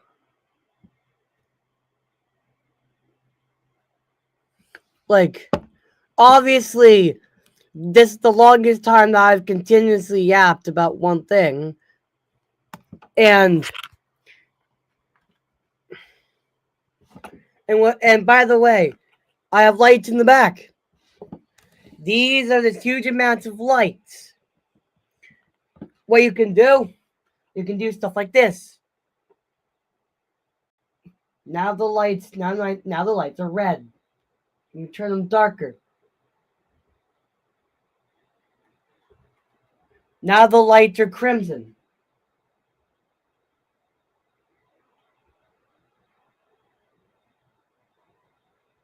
Turn them green. You can turn them yellow and blue. You can turn them yellow and blue. Wait, shit. No, don't do that. No, I don't want to do that.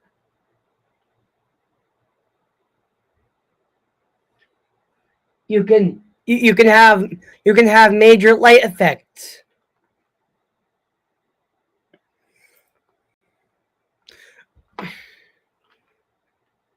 And guess what?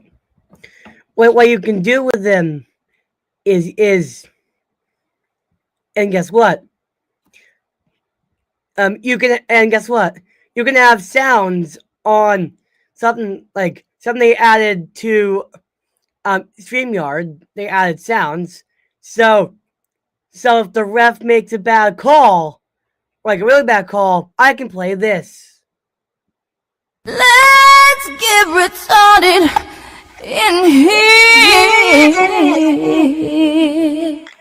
Which, not gonna lie, I've done that multiple times before. And also,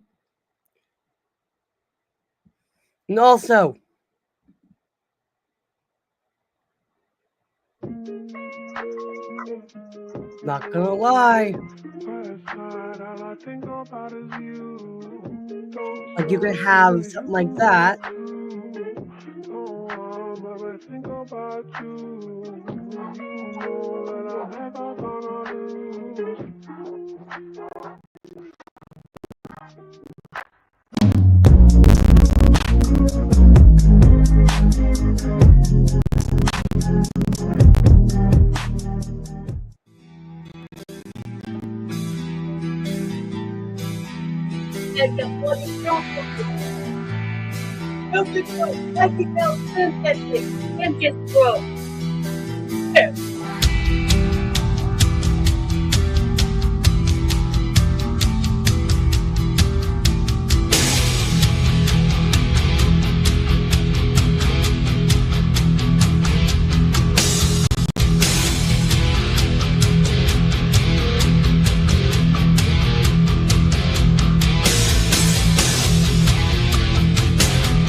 So they're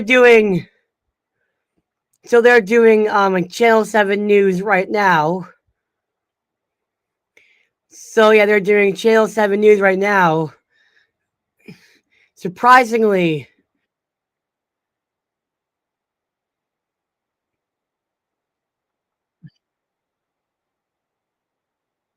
Wait, where the fuck is this? Wait, where the fuck is this? Yeah, where the fuck is this? Whoa! Oh, after the game! It's back! What's right here? What's right here? Sarema!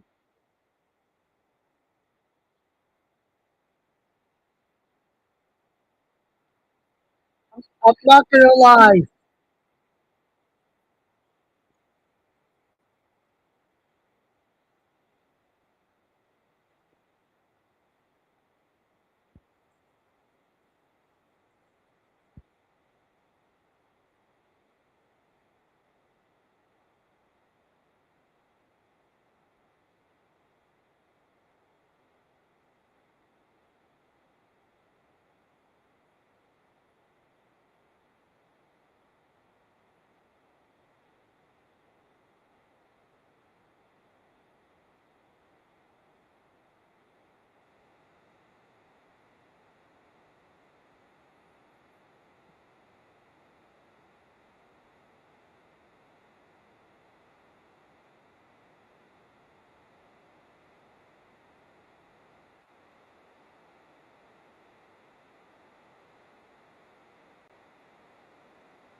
So yeah, like, I have this video. This video is now on YouTube, which, not gonna lie, is something. Like, I could think.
Well, we're back.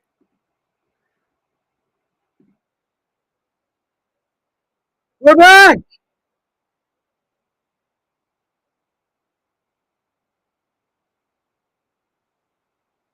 We are back.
Jalen DeBoer! Jalen DeBoer! Jalen DeBoer! His name! Praise his name!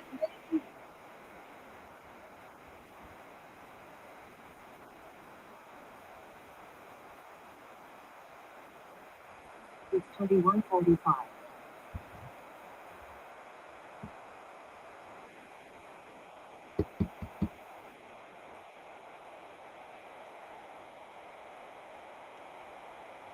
Like, holy shit. Like, holy shit.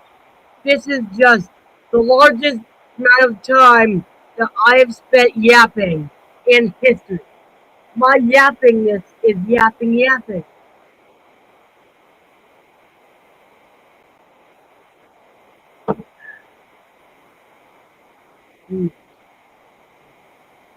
I'm sipping coffee like I'm a fucking late night host. I'm sipping my coffee like I'm a fucking late night host. What do you expect? Like, it's almost like I'm a fucking late night host. Like how much coffee, how much coffee can you put in the cup in between sets?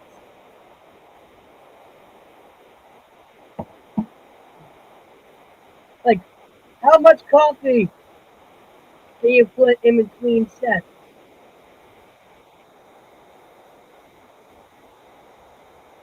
Not gonna lie, 23-7 is kind of one-sided, but in a good way. Roll Tide, Alabama! Yes!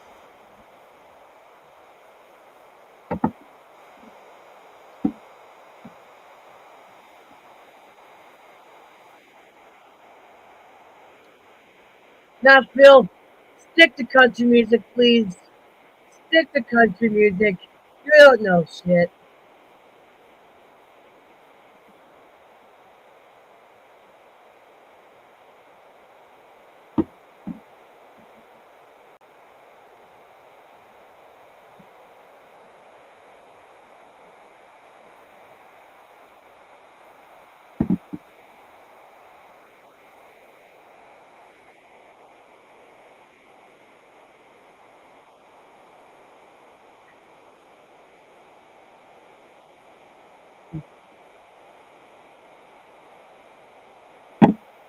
Not gonna lie.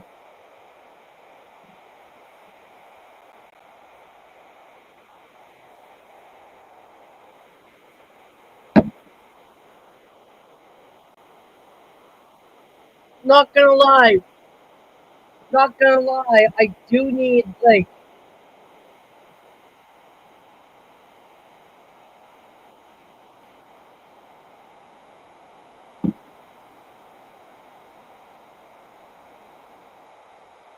not gonna lie. This is the crazy shit I've seen all day. No.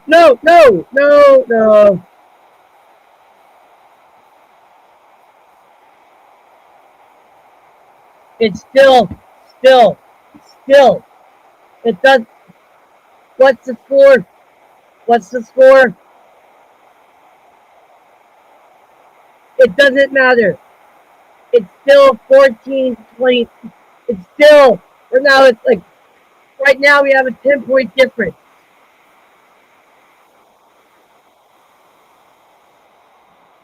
It's a 10-point difference. What the fuck is a 10-point difference gonna do?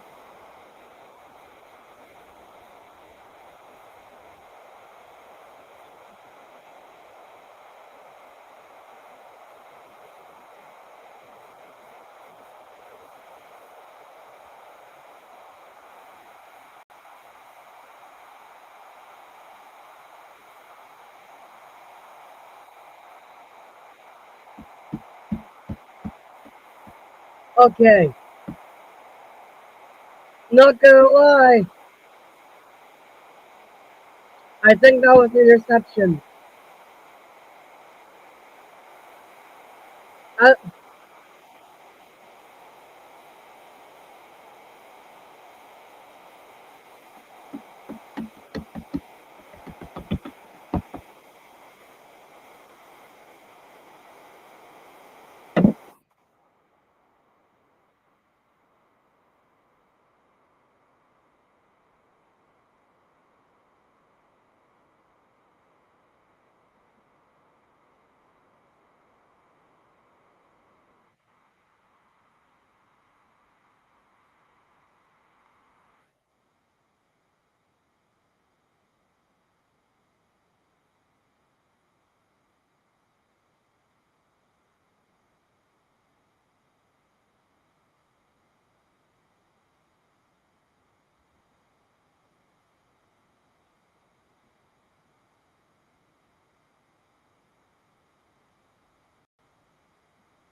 as a vegetarian, I approve.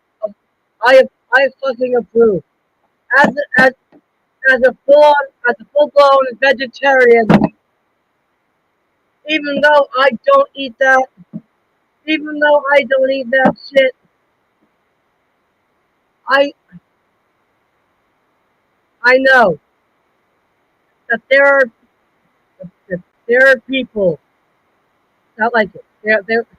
There are people that like it. I can tell you that.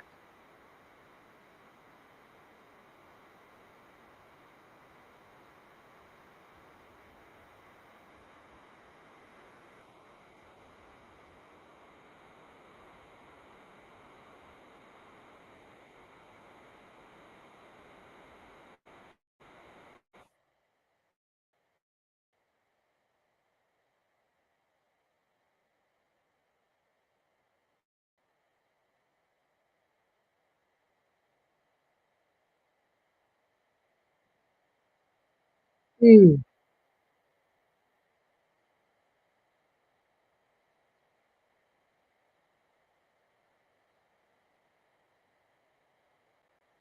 That is absolutely something.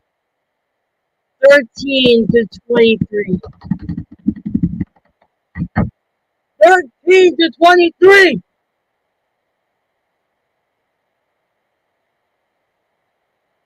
13 to 23.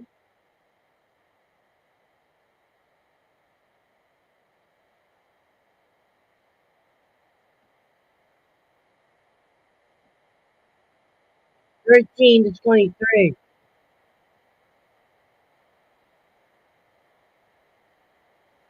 This is absolutely crazy. Like, oh my god. Someone's gonna make a touchdown, and that someone's gonna be Alabama. Watch. Bama's gonna make a touchdown.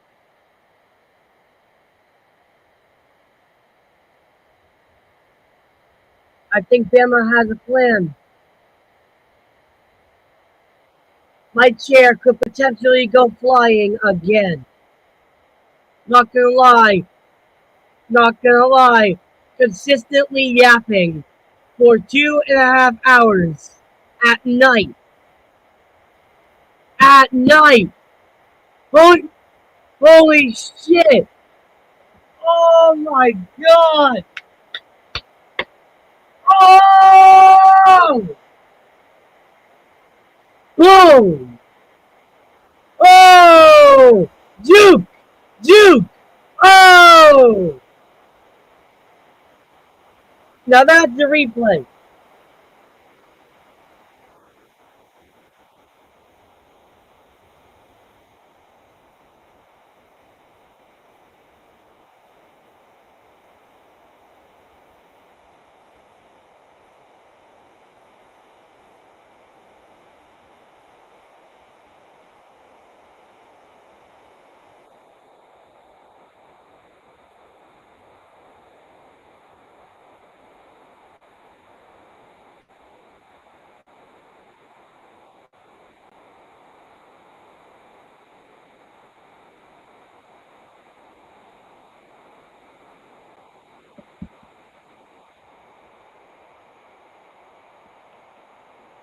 Yeah, that would have been one heck of a play indeed. Just for the wrong reasons.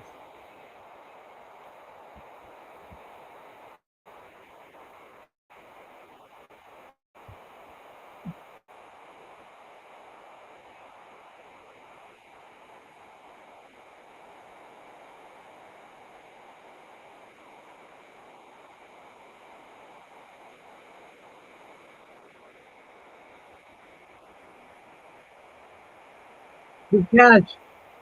That wasn't just a tremendous catch. That was, I think that should go into the catch of the century. That should go into catch of the century. Not just week, not just day, not just month, not just year. Catch of the decade, let alone catch of the fucking century. Oh wait. In college football. In college football. What the fuck? Why the camera is fucking up? The camera is fucking up!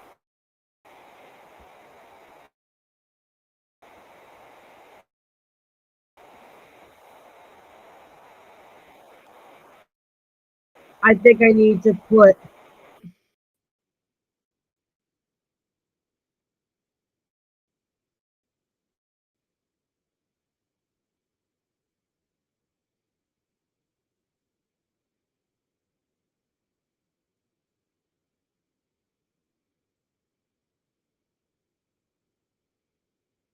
Let's get retarded in here.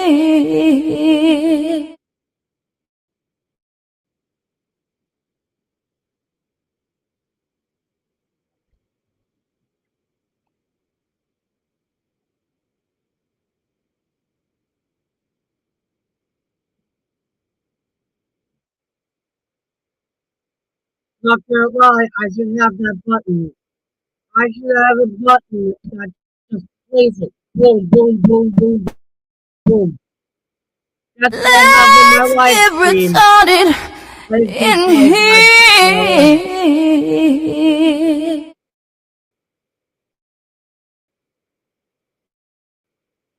Oh, there are those guys again. They're the turnkey guys.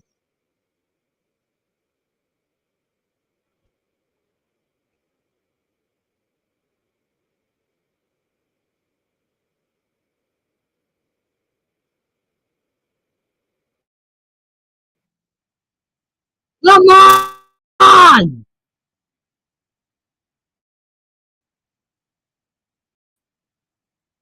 Come on, man.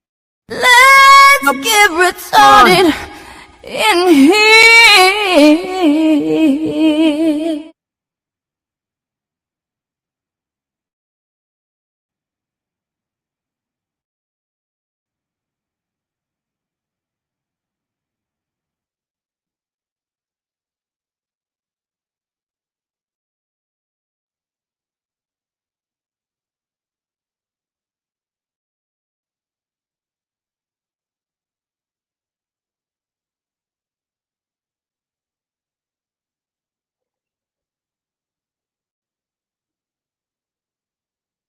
Let's get retarded in here.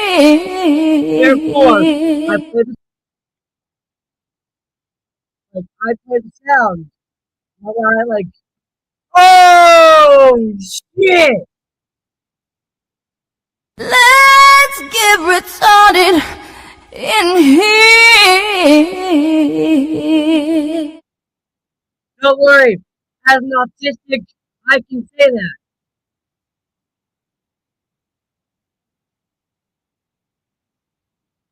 Who the hell are they? Let's get retarded in here. Oh, who the hell are those guys? Are those guys like the head honchos? Are those guys the head honchos of the country music field or something? This is Tennessee, the home of Nashville, which is the home of country music. Yeehaw! Sweet home Alabama. I wish they had Sweet Home Alabama. Wait, holy shit. Wait, holy shit. Sweet Home. Yeah.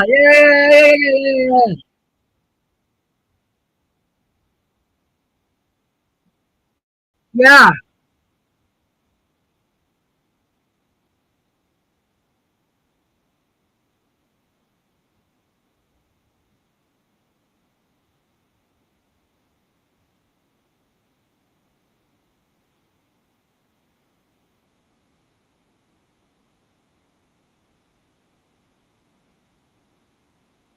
Yeah. Not gonna lie. Not gonna lie. That's pretty good.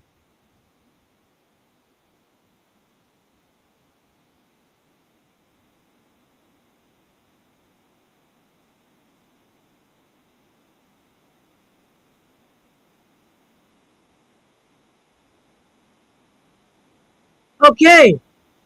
Because I know my shit. Because I know my shit. There it is. Sweet Home Alabama. Leonard Skinner.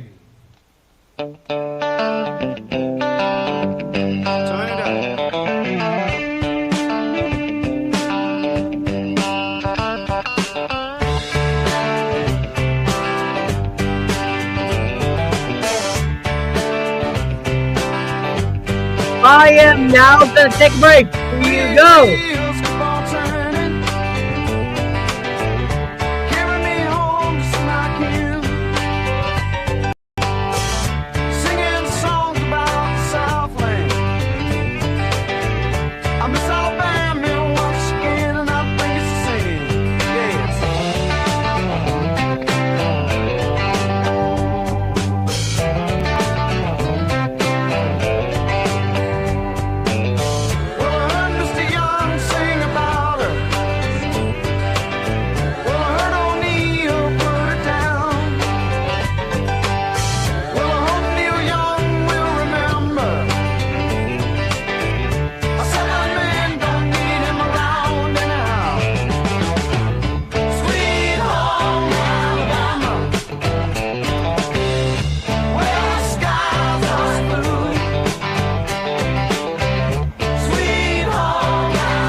Saban saying game day this morning, underrated rivalry nationally, but not for these two programs and their fan bases. Alabama with the lead. Not much going on so far in the second half on offense for the Tide. And now they start from the 1. One thing you usually do here when you're backed up is you utilize a hard count. Try to get that defense to jump off sides. That way it'll give you a free 5 yards, and if you jump off sides, you lose half a yard. So the risk absolutely it's just something. Outweighs the reward outweighs the risk. Like some people do know. Miller's about 7 yards deep in the end zone. There are Wouldn't some expect people. to hand off that deep from their 1 yard line. It's a quick pop to Ryan Williams. Had a very good night after not having a catch for the only time in his career last week at Missouri. 16 yards on his 5th catch of the night for 87 yards for the game. He's also the team's leading rusher, and he's the only guy for Alabama that has double digits in rush yards, which that 1 carry on the reverse for 16 yards. Well, they haven't run the ball well all year, and they haven't again tonight. 26 yards. But they're 5-1, the number 6 in the country. They have a 10-point lead against the 11th ranked team in the country. Ryan Grubb is the offensive coordinator. 5-yard gain there for Jam Miller.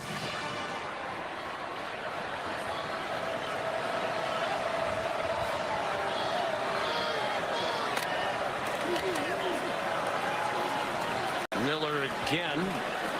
He's going to come up a couple of yards short of the first down marker. Jalen McMurray there. Now we're down to 4:39 in the clock running in the 3rd quarter.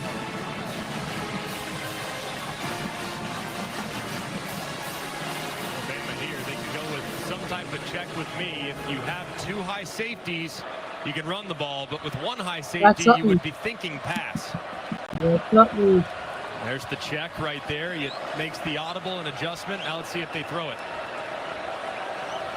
Simpson sent Miller in motion wide to the right. They're looking to the sideline for guidance. They're running out of time, and Kalen DeBoer runs down to call a timeout. First charge timeout. Alabama. 4:06 to go, 3rd quarter. We're in Tuscaloosa, Alabama. The Tide at home, leading by 10.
Are you really a licensed electrician? Trust, especially when it comes to your finances. Are you a certified financial planner? I'm a CFP professional. CFP professionals are committed to acting in your best interest. That's why it's gotta be a CFP.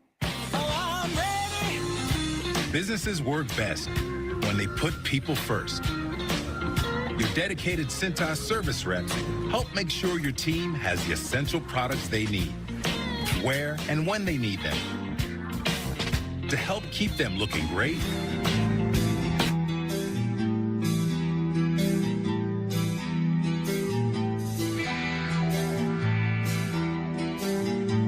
Ready for the workday.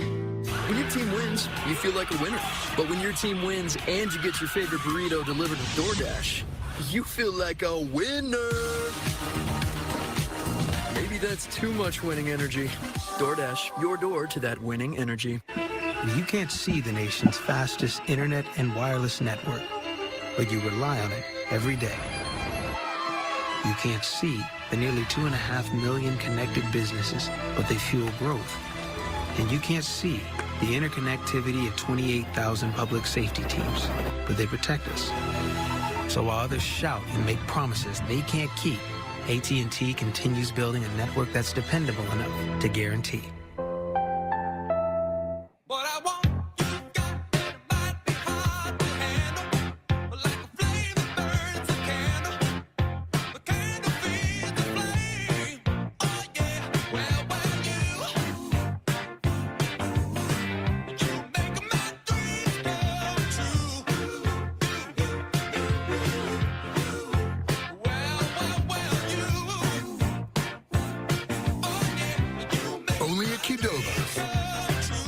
A Monday Night Football doubleheader. Bucks, Lions at 7 and Texans, Seahawks at 10. There's the Taco Bell Live Más student section. Only one student section can claim the title of Live Más Student Section of the Year. Who'll take home the trophy?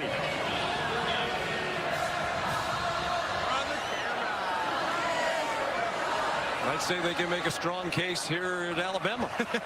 Pretty good student section. Yeah, very vocal. School with more than 42,000 students. 3rd down and 2. The tide wide open over the middle. Josh Cuevas. 1st down to the 39-yard line. Ariana Carter made a tackle. 16 yards on the completion to Cuevas. And this is a great job by Ty Simpson recognizing this dropout. Looks like pressure, thinking pressure, but it's laid off the right. You can beat it with the throw to Cuevas right over the middle. That was well executed by the quarterback. Jaden Roberts limps off. He's been injured part of the year. He moved into the starting lineup at right guard tonight.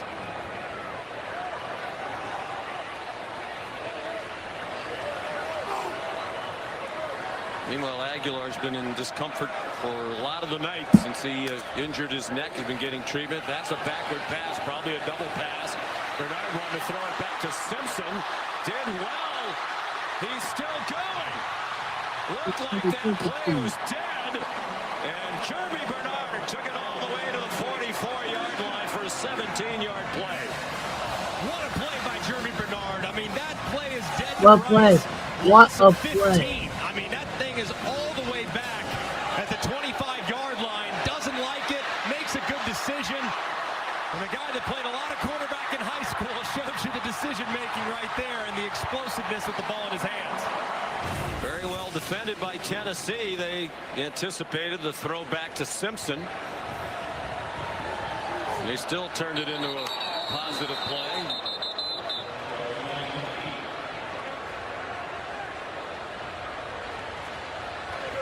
Snap infraction. Offense. Number 72. 5-yard penalty. 1st down. And we talked about it earlier. Jeremy Bernard was thinking about not coming back. So and he had a conversation with Ty Simpson in the offseason. Ty said, you should come back. You were at Washington. Remember when Roma Dunze came back and McMillan and Polk? And, you know, Dunze was a high 1st-round pick. Bernard said, yeah, but they had Michael Penix. Simpson sets up a screen to Daniel Hill. Hurdling tacklers, and he has a 1st down before he's shoved out by Edwin Spillman.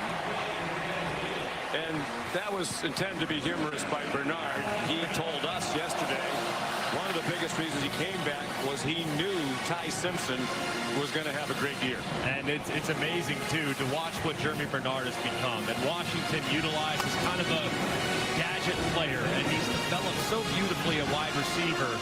This wide receiver staff, and Jamarcus Shepard, one of the best in the country, and man, he has really turned into a well-rounded weapon on the outside. And he probably had it in him when he was at Washington, just behind Dunze and Polk and McMillan. Hill again, getting some run here in the 2nd half. He's shown a good leaping ability. Idris Farouk finally made the stop. 5-yard gain for Hill, sophomore from Meridian, Mississippi. And it's good to get him back, too. I mean, he is big at 244 pounds. And I'm telling you, he is a bowling ball. And to get him down in the open field, if you can get him engaged with the defensive back in one-on-one, that's bad news Bears if you're a defender. He's not gonna lie. He's just not gonna lie. Bernard, after the interesting motion, breaks tackles and goes down near the 10. Jeremy Bernard's been the man of this drive for Alabama. 17 yards on that play. And a good decision here, too, by Ty Simpson. He sees some flow to the inside, stopping the run. He flips it out to Bernard, 20, who continues to be 10. really impressive. Another great run. Like, not gonna lie, that was a good run. That play could be used in, if that was NFL, that play could be used in like an NFL. In the other direction after the turnover and a couple of tough offensive drives. They've kind of flipped this thing on its head after starting this thing at the 1-yard line. Jeremy Bernard, as you mentioned, quarterback in high school from Las Vegas. This is absolutely was committed crazy. for a couple of years to go to I'm Washington. tired. They had the I coaching want change there. food. Kalen DeBoer comes in. But like, Bernard's going to Washington at mid-year, right after Christmas. I'm trying to not be a big guy. He So, decommitted. Junior Adams was a holdover on the previous coaching staff, the wide receiver coach. He decided at the last minute to go to Oregon. So Bernard's like, okay, I don't really know any of these coaches now. He goes to Michigan State. Wanted to go back to Washington. Kalen DeBoer opened the door for him. And he had a very nice season at Washington. Transferred here with Kalen DeBoer and Ryan Grubb last year. And how about what Kalen DeBoer said about him? You know, that he's such a special young man. He said, I've never had a visit, a recruiting visit like I had with Jeremy Bernard. Yeah, he said, quote unquote, literally one of my favorite recruits ever. And I think it's amazing, too. Kalen said that we were disappointed to lose him. And then we got the chance to play Michigan State and beat them badly, which I think might have opened his eyes to the possibility of coming back. And what a fit it's been with how he's been utilized these last couple of years with this staff. Came back as well to get a degree. That was very important to his family and to Jeremy. He'll graduate in December in sport management. Yeah. First and 10 from just outside the 10. Down to the goal line. Touchdown. Rico Scott.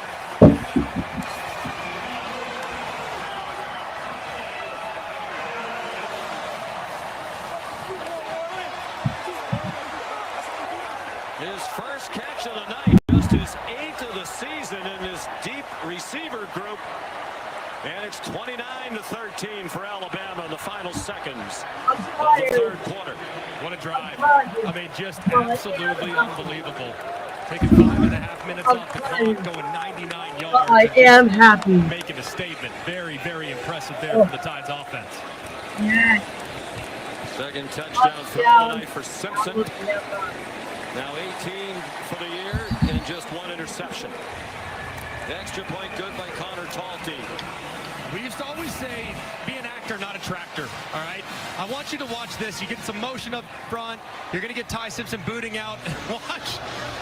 Rico Scott. Look at that. Oh, that's, I think, is that actor or tractor right there? Just kind of fake that block just for a half second. Not the best. That's not winning an Academy Award. Wide open and gets the Tennessee defenders to look inside just enough for him to jump leverage. And a good finish on the run to find Pater. Tough at the end of it, helped by some pretty shaky tackling for Tennessee. Looked like it was Redmond, the freshman, who just couldn't get him out of bounds from the progressive pylon camp. Julie Simpson loves it. Yeah. Okay, good night. And so did Dad Jason, brother Greg. Yeah. And Ty. He's hard on himself and his teammates. He's become quite a vocal leader, and it's genuine. You know, and the coaches for Tennessee said the same thing about Aguilar. Idiot mother. Get up in front of the team because their sincerity rings true. As I've said to you many times, the most important thing in life is sincerity. And as soon as you learn how to fake that, you're all set. I know they are two sincerely impressive young men who have become great leaders of their respective teams. Aguilar and Simpson. The thing about Aguilar, Alabama. Ty had 4 years to get to know his teammates. The fact that Aguilar got there in June and walked into a pretty turbulent situation and was able to endear himself to the roster says a lot about that young man's character. Yep. Coach said he made a great effort. Took position groups to dinner regularly as soon as he got there. Braylon Staley the catch, and not much after the catch. And it was a competition. They have a couple of other very good quarterbacks they're high on. The backup right now is Jake Marklinger. It was really a battle between the two of them right down to the end of training camp before Aguilar was named the starter. Let's give. On the final play of You know, the quarter. I'm not playing this down because I'm trying to see.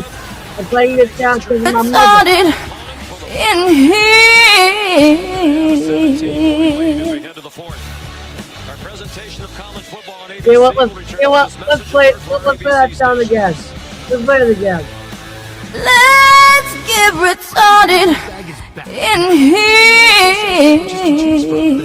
Spicy chicken sandwich, hot ham and cheese, hand-breaded chicken tender wrap, or charbroiled double cheeseburger. Mix and match any two with fries and a drink. Just $6.99.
Well, Kalen DeBoer said yesterday one of the things he likes about his team, unlike last year, this team has responded time and time again. They were helped on that drop by Kitzelman. Yeah, that's not two massive drops by Tennessee weapons on critical third downs. They're going to go for it on 4th and 4 from their own 31. Down by 3 scores. Have to have it. Pierre brought pressure from the inside on a twist. Aguilar on target. Caught for a first down. Mike Matthews for 13 on 4th and 4. Very nice job there by Joey Aguilar. Buying time, allowing the scramble drill to uncover, and Matthews securing the catch. 4 for 4 on 4th down tonight. 7 for 7 for the season. Are the balls. 14 and a half to go. On target. Down on his knees with the catch is Brazel. His first catch since 3.5 minutes remained in the first quarter. He had 3 catches early, but he's been absent from their attack for a while. That one's good for 12. Given the challenges that Tennessee's defense has had at times tonight, I'd expect Tennessee to maybe pick up the pace a little bit as this drive continues on. Aguilar forced back. Kalen DeBoer screaming for a holding call, and it did look like there was a hold by Lance Hurd, the tackle who got away with it. The play winds up being a 1-yard rush for Aguilar. Yeah, I think he has a point there. You watch the left tackle. It looked like the defender started to kind of lose a little bit. Might have been a Bishop, another big run. And the tackling has been poor on both sides for much of this game. Keon Sapp finally made the stop. He's hobbling at the end of the play. Broke his foot in the game at Tennessee last year. Missed the rest of the season. That's something you got to keep an eye on. This is not good here. Bishop a little banged up last week. Now is down again. And, man, he is a great weapon for this offense. Back-to-back 100-yard games for Deshaun Bishop. That 22-yard run gets him to 111 on just 11 carries. He had a career-high 146 last week against Arkansas, despite the fact he didn't play in the 4th quarter. He got rolled up on late in the 3rd quarter, didn't play the rest of the game. Crowd booing even louder now as Bishop bounces up and runs right off the field. They think that was not a real injury. Man, he just runs through contact. Low center of gravity, great balance, and you see Sapp, who just got too close to the line of scrimmage, and that's been a bit of a problem for this Alabama secondary this year. They get too close to the line of scrimmage, and all of a sudden they lose their angles, and when they back up and see it a little bit better, they've been much more secure at tackling in the run game.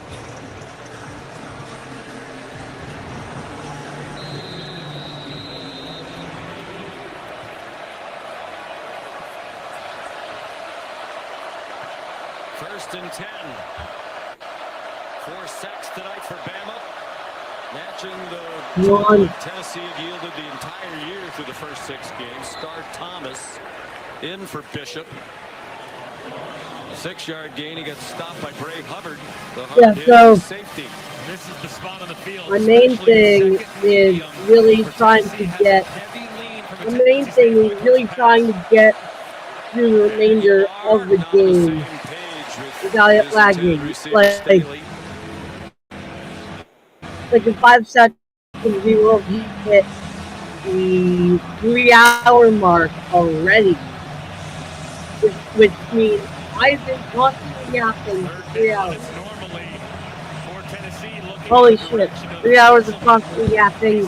Damn.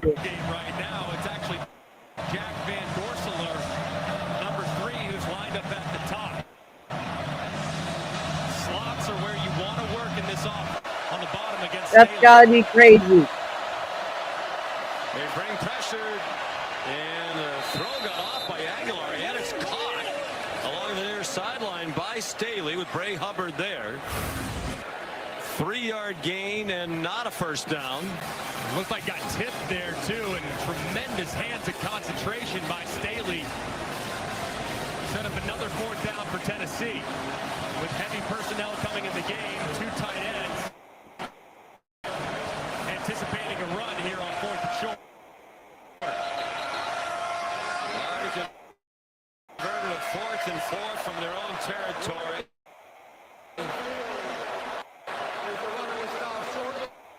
Line again. That play is under further review.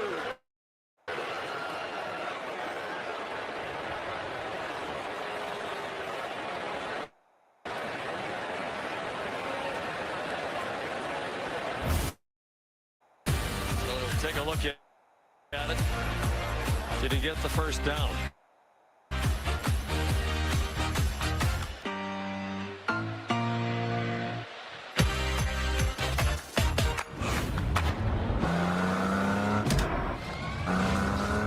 Nissan, #1 in new vehicle quality. You're home for the holidays, back in your old room. Oh. At least you can get a deal on new shorts for Dad. Something with a little more coverage. I'm stumped. Friendly Insurance Lizard, first letter G. Geppetto? Come on, you just switched to Geico for car insurance? They knew exactly what you needed? The friendly people at Geico weren't lizards. Think European accent, yay big. Napoleon? No. Not even a lizard. Maybe I can help. No way! It's the Geico Gecko! This guy knows crosswords. 64 across is quibble. Thank you. Get more support. Is that how you spell fracascia? Get more with Geico. Look at this new kitchen. Everything is so stylish. The new Renault's nice, right? Now, do you actually use these? Those and these. I am so proud. They're just drawers, honey. That is nice. I think you have my dream kitchen. You really got it all, except the dishwasher. You know I hate doing dishes. Yes, we do. Speaking of which, Dad, you want to set this on the table? Think impossible. IKEA. Dream the possibilities. Tender love. We just put it where it belongs, inside burritos and tacos, obviously. 2 strips, huh? You asked for it? No, but we did it anyway. Brandon Coley. We call Harper? Oh, we actually sold the Twins naming rights. You know, like stadiums do. Very lucrative. Oasis Breeze, Tan and Spa. The right money moves aren't as absurd as you think. We're kicking off game day with a Twisted Tea drop. We're surprising real Twisted Tea fans who love the smooth and refreshing taste of Twisted Tea Hard Iced Tea. Keep it twisted. Whose moves will be the most popular? And who's dancing? First. Good. It's Wicked Night. Spellbinding. So hot. I am melting. Wicked Night on Dancing with the Stars, live ABC Tuesday. It is a first down. He is the catch, knee down. He's beyond the marker, and then knocked back. An 11th play of the drive started from their own 25. Bama showing some pressure there, getting Aguilar to check, and then they drop out. See if he checks back into it. Anticipate pass here. Bishop by Justin Jefferson, the leading tackler on the year for Alabama's defense.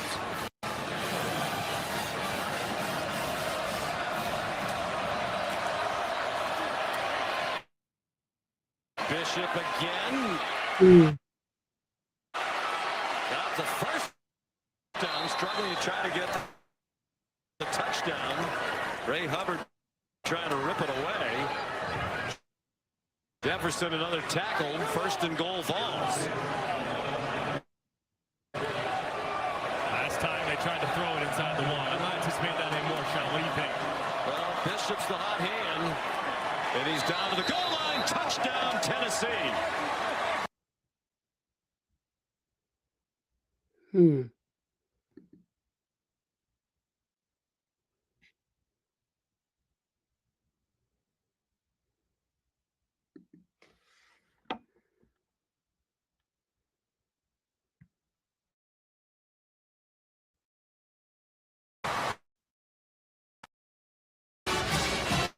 $123 yards rushing for Bishop and 2 touchdowns.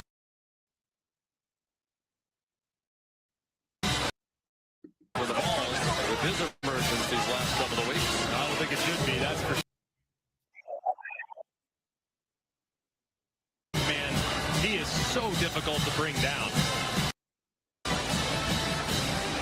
This is 5'10", 208.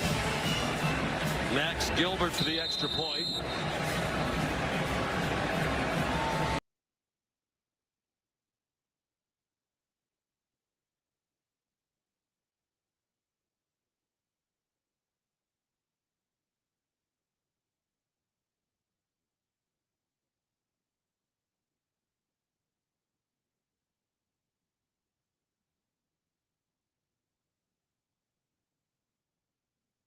Championship drive game of the week.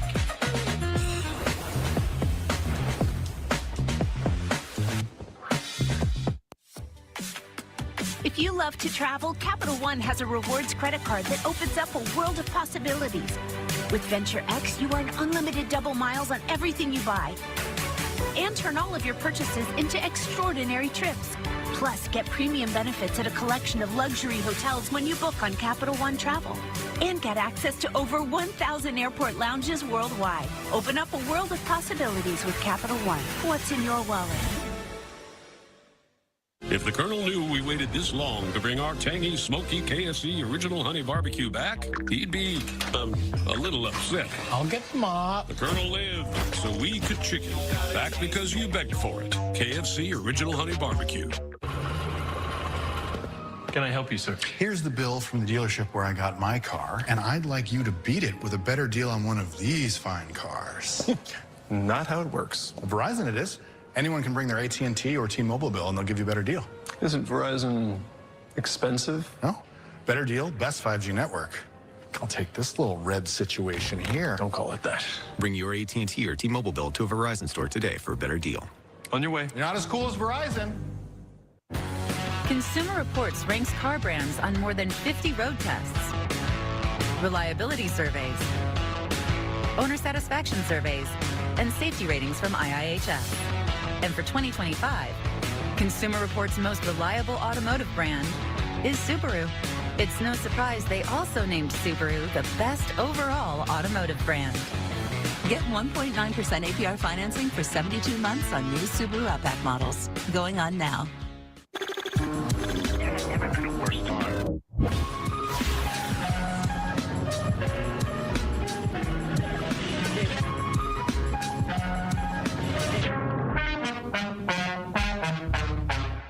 Where's the beer guy? Bud Light here? Bud Light here? Bud Light here? Bud Light where? Bud Light here? I missed that because of you. Hey, got your Bud Light. Oh, nice. Never mind. Anything for the clean, crisp taste of Bud Light. Domino's Best Deal Ever is back because we know you love to get the most out of your pizza by getting the most on your pizza. Get any hand-tossed pan thin crust or New York-style pizza with any toppings for just $9.99 online. Get extra without paying extra for $9.99 at Domino's. ABC Saturday Night Football is presented by Capital One. What's in your wallet? And in part by Subaru. Love. It's what makes Subaru, Subaru.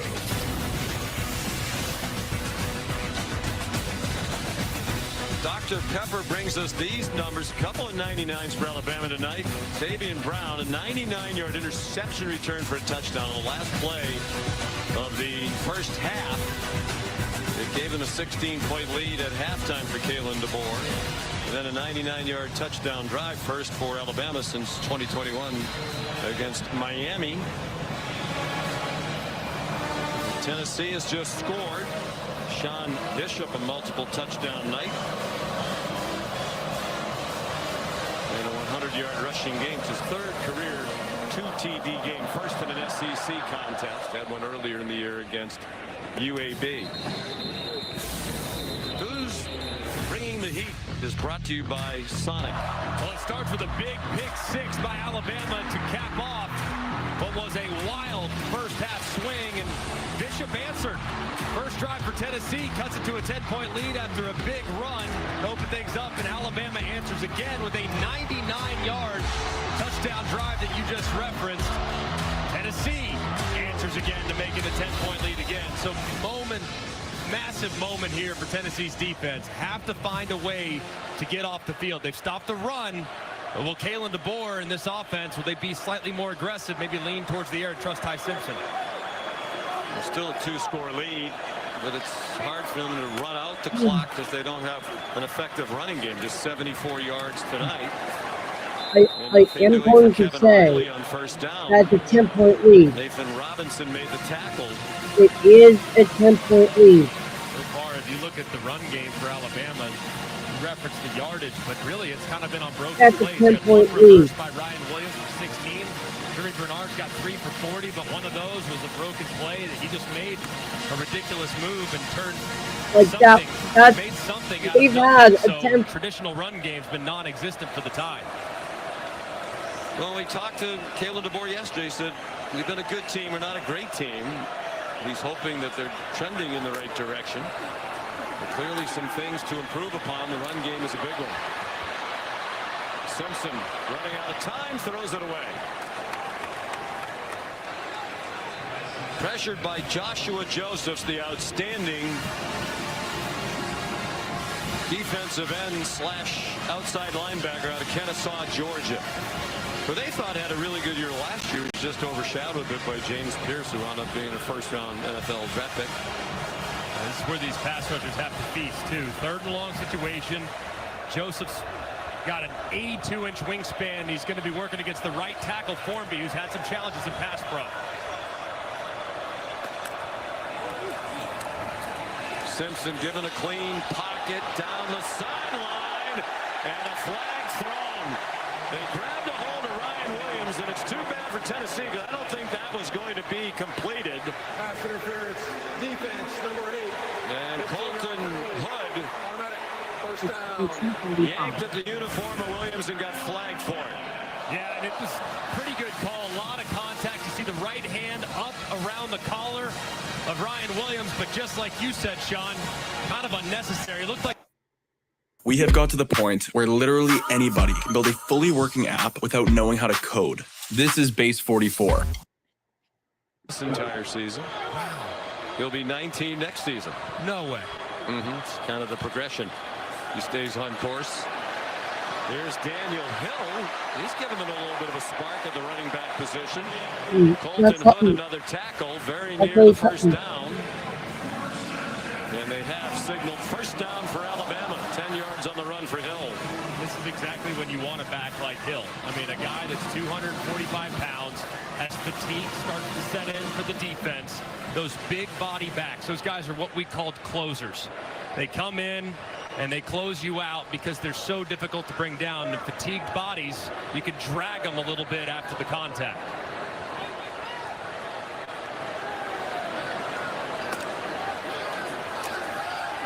Simpson steps into the throw, going deep for Brooks. Flag down. Couple of flags down. William Wright is going to be called for pass interference.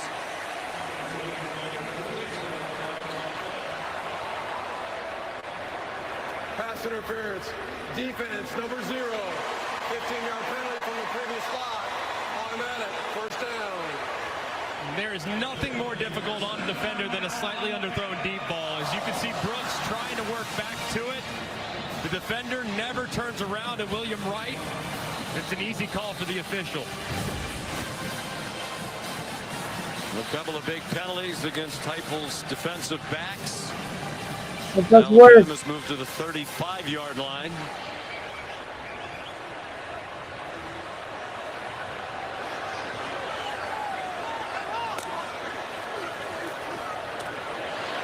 Jeremy Bernard bounces off a hit. Got pinballed down at the 32.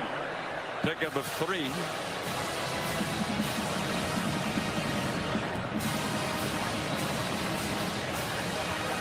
Spillman limping a little bit after he was involved in the collision at the end of the play. Alabama leading by 10. Trying to make it 4 straight wins against ranked opponents. They'd be just the 4th team in SEC history to do that. Win 4 consecutive games all against ranked opponents. Tough run by Hill. The crowd loves it. They've been trying to spur on more out of the running game. That's 13 yards for Hill. And that was probably the best this offensive line has moved this defensive line all game long. The right tackle, Wilkin Formby, just moving and displacing a defensive end. And This is just something. Looked like Rico Scott got You in the mix. could literally, That's what we talked about a moment ago. Those big backs just seemingly always fall forward in the 4th quarter.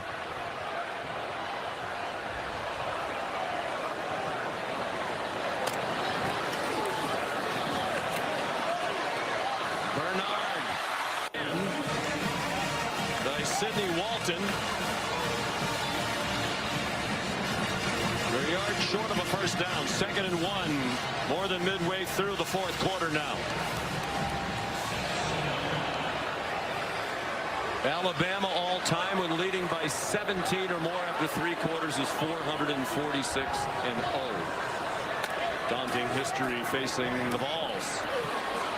Hill tackled around the leg by Jackson Moy. The only thing I'm really worried about is Tennessee successfully going for a touchdown, but they've got 6 minutes to do it.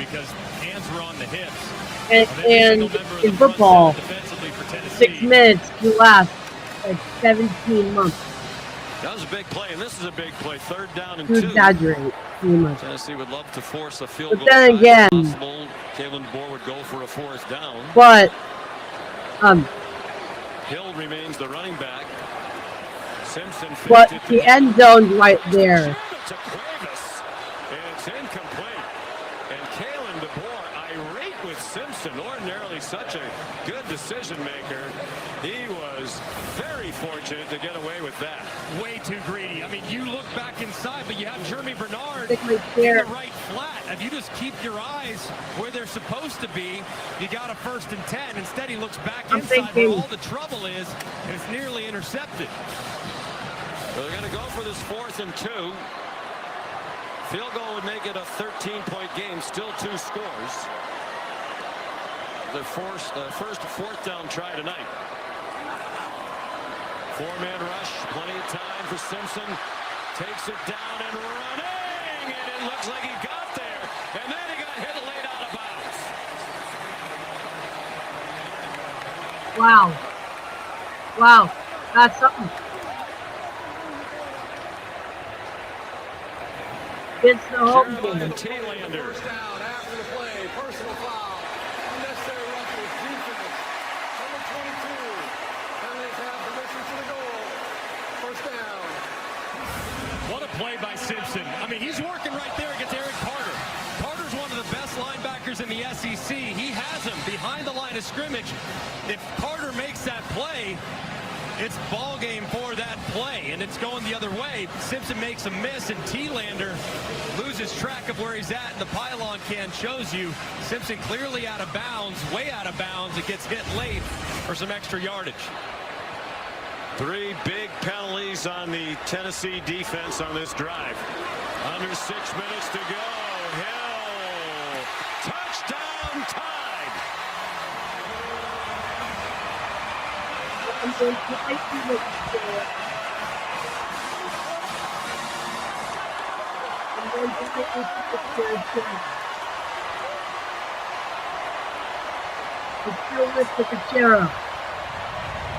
but oh my god, that is amazing.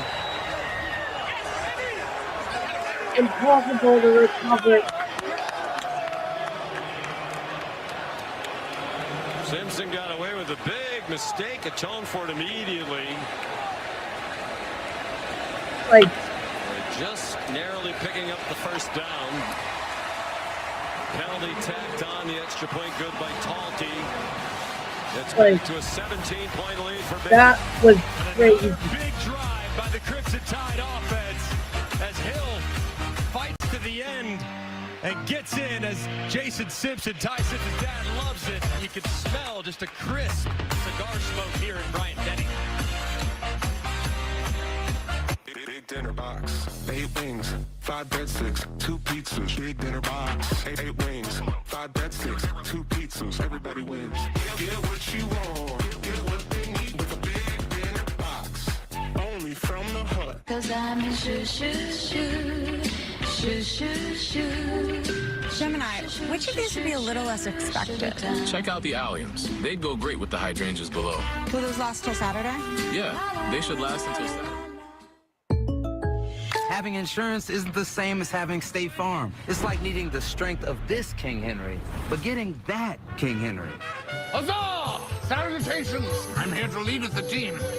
No, I don't want it. No! Sorcery! Behold my majestic stride! You okay? No, I am not. So don't settle for just any insurance when there's State Farm. Like a good neighbor, State Farm is there. One day, a tiny little hand reached out and wrapped around your finger. Now, they have you wrapped around theirs. Pulled towards a new adventure, reassured with a squeeze. Soon, those little hands won't be so little anymore. Until then, let's escape together, hand in hand, on a Disney cruise. Alabama actually got another touchdown, which GSSI profile complete. How much sweat are you willing to lose? Because when you do that, in my opinion, I do not think that they have. I don't think that they meaning the Indians down in Tennessee, have no idea. Indians in Tennessee don't know how. They don't know how to recoup from that. The 3 for me, only at Chili's, now serves up the all-new Big They QP don't know for just how. $10.99. They don't know and that's how. 85% more beef than some quarter-pound burger. Like, yeah. Hey, fast food, this is how you value meals. Like, this Chili's 3 for me is the best $10.99 you can eat. With fast and free delivery, Home Depot sent to me. Bright lights are shining, throw pillows vibing.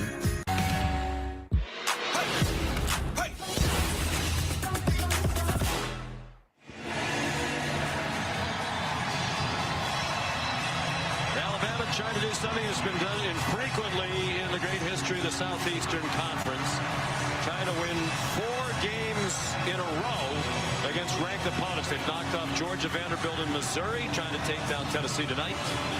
The all-time mark is 5. They're not going to have a chance to do that because they go to South Carolina next week.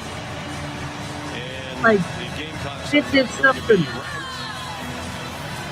You can smell. Oh my God. Now that young man is not the only one who has lit up a stogie.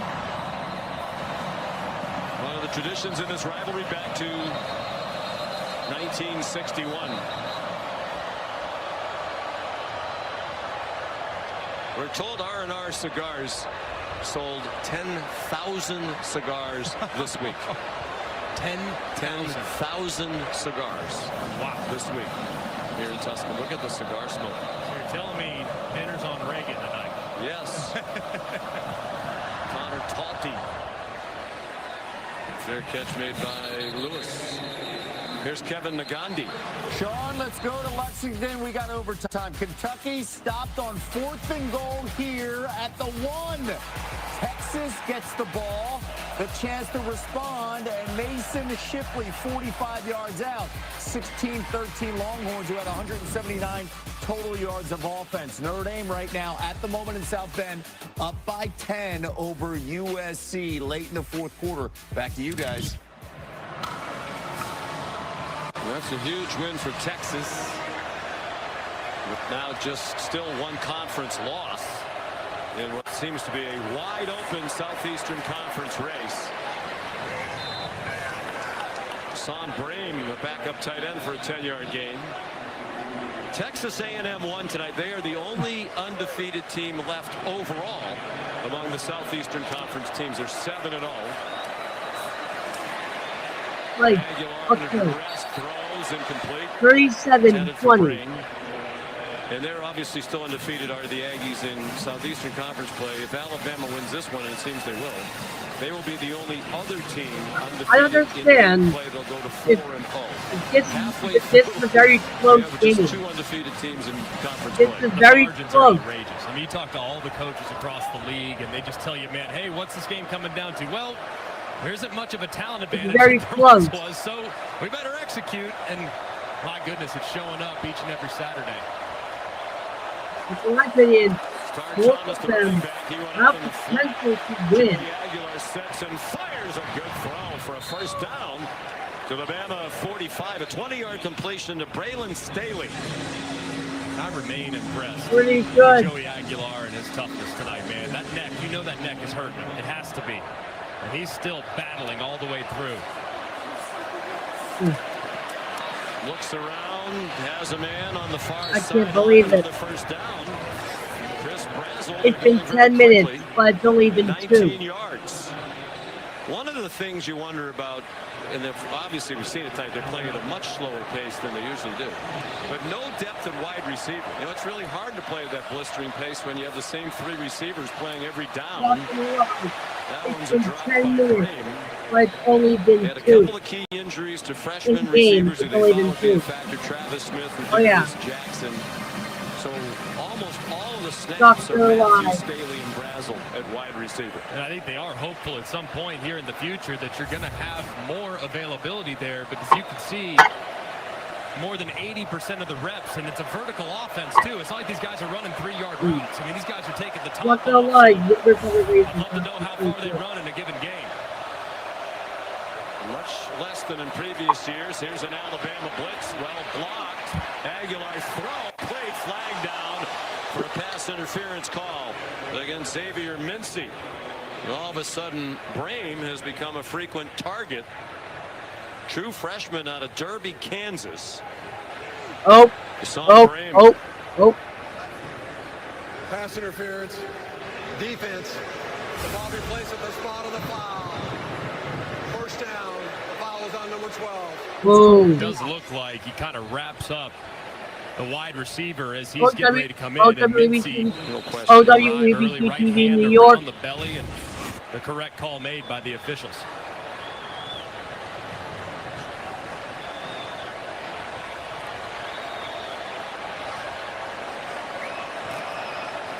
Four and a half minutes to go. A nice drive, and they're doing it quickly. But they have a tremendous amount of work to do. They've moved the ball 60 yards in just 1:19 on this drive. Star Thomas, the running back. Transfer from Duke. That ball's batted, still caught. Might have been better than it wasn't. Brazel caught it, and then he got flattened by Damani Jackson. Oh my God. This is like, this is crazy. And Tennessee's quick outlet was deflected immediately. Let's see if they decide to show that pressure look again, or if they'll play off. And it's looking like they'll play off.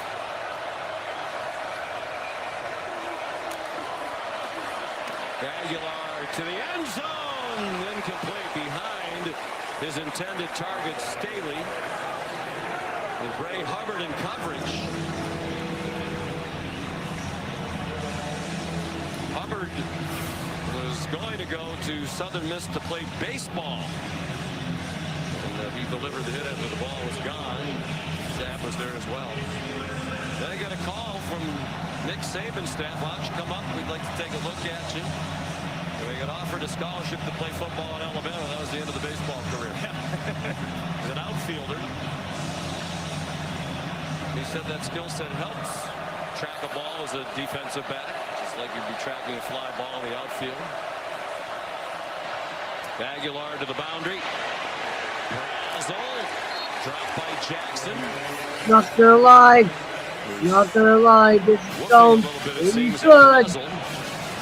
This is going really good. Here's a fourth down. Perfect for the season on fourth down. If they have any chance at all here tonight, this is another one they have to have with 11 to go. go. And in theory, they could take the field goal here. It's a 17-point game. You still need 2 touchdowns. Still a 3-possession game, but opting to keep their offense on the field. This is crazy. Clock is running. I've been yapping for 3 hours and 30 minutes. And then called a timeout. 30 seconds. Let's take a look at the college football rankings this week, brought to us by Capital One. There are going to be some significant changes. Starting with Miami, the loser to Louisville at home last night. 4 interceptions for Carson Beck. Jeff Brom can coach, and his staff outstanding as well. Georgia, dramatic winner today at home against Ole Miss. First loss of the year for the Rebels. I think Ole Miss is still pretty good. And while I think Georgia and Ole Miss, there are some vulnerabilities shown on defense, but both those teams offensively showed us an awful lot today. I think the 10,000 cigars, that might be low based on what we're looking at and smelling around Bryant-Denny Stadium right now. Okay, if there's one AI site builder you need to meet, it's this dope tech from Wix. Ding. 4th down and 11. Last call for Tennessee. They'll wait as Kalen DeBoer calls the timeout. First yard timeout. How about what Ty Simpson told us about the cigars yesterday? He mentioned he grew up in Tennessee, in Martin, Tennessee, northwest corner of the state, which he told us is actually closer to Tuscaloosa, about 4.5-hour drive, than it is to Knoxville, 5.5 hours away. But he said when he was a kid and Tennessee would beat Alabama, like his 12-year-old friends would be smoking cigars running around the lovely hamlet of Martin, Tennessee. You got to lean in. It just means more down here. Where are the parents? I don't know. I can't answer that, but that's not surprised that people are excited about it. Ty Simpson, we mentioned, recruited by Tennessee, but there was right when that coaching change to Josh Heupel was happening, so it was a little too late. Decided to come to Alabama. His mom so emotional after that win at Georgia, as he waited 4 years to get a turn. It didn't start well against Florida State. She was so relieved when they had that big win against Georgia, in tears after the game as she hugged her son.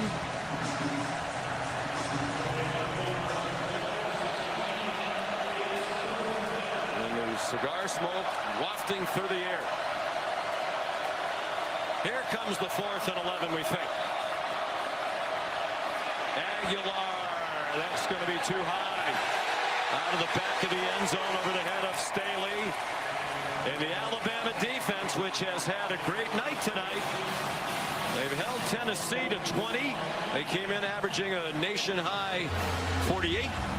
And they had a safety on defense and a pick 6, which really was the biggest play of the game in the last play of the first half. It looked like Joey Aguilar and the Balls were going to make it a 2-point game. They wound up being down by 16 at halftime instead. I think all in all, the defense for Alabama, just given what Tennessee had done up to this point, they got to be pretty happy with the performance overall. Didn't give up a lot of explosives in the passing attack. However, they did give up a couple explosives on the ground, which I would imagine with Kane Womack and Kalen DeBoer making that such a point of emphasis the last It's not over yet. Like, we've got like 3 minutes, which pretty good day for the in defense. football terms is like 17,000 minutes. Simpson out of the pistol. It's like 3 times now. So I'm guessing it'll be another 9 minutes. All right, you're a talk show guy in this state. We have a running back controversy at Alabama. I mean, on Feinbaum you do. I don't know if on our show it'll be the case. Are you just drinking the Kool-Aid? Perhaps. I think this is a pretty good tandem of running backs. Yeah. Now healthy. Provides you a bit of a change of pace, but still Jan Miller. You think it's possible? You think it's possible for Tennessee? You think it's possible? I'll think it's possible for Tennessee to get 17 points. 2:25 to go. Not gonna lie, Ty they're not Simpson, about Bishop fighting River, Irish. Tennessee, told us the story. First time he ever went to Neyland Stadium, he was 7 years old in 2010. His dad's UT Martin in the season opener. What was Derek that? Dooley's debut as Was volunteer that? coach. UT Martin lost 50-0. Ty was in tears on the field in the locker room after the game. He said he did have one highlight. He met Peyton Manning. Here's a look back at young Ty with his dad.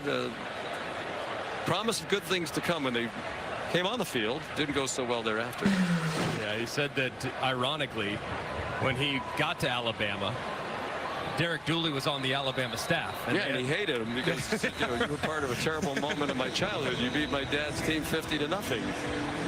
To iron things out a little bit. But he got to meet Peyton Manning. Peyton was there as a fan on the sideline before the game. And young Ty asked Peyton Manning a great question. What's it like to play against your brother, Eli? And he said, it's really hard, but it's also really fun. Really? Yeah.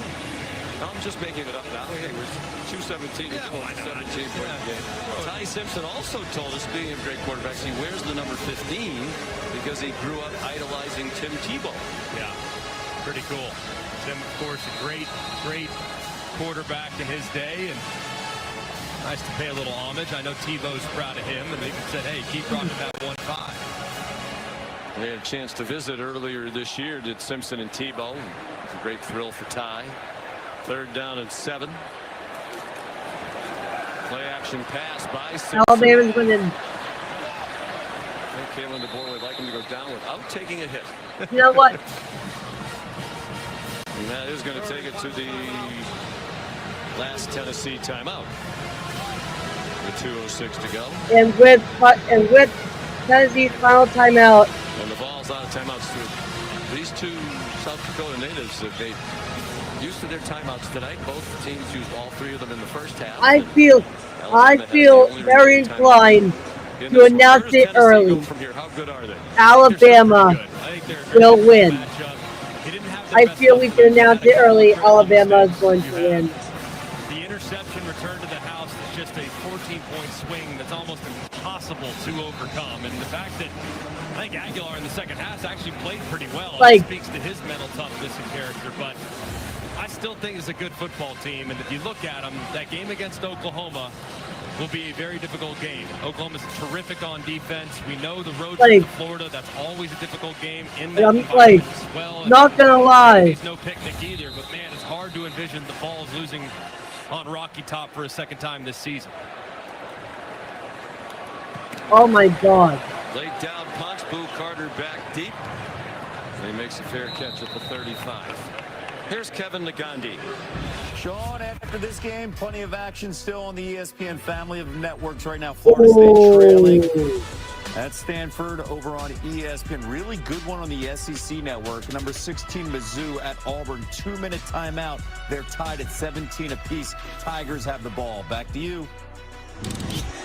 Well, it's the first road game of the season for Missouri. How about that? One of the loveliest village on the plains. It's an Auburn team that really needs a win.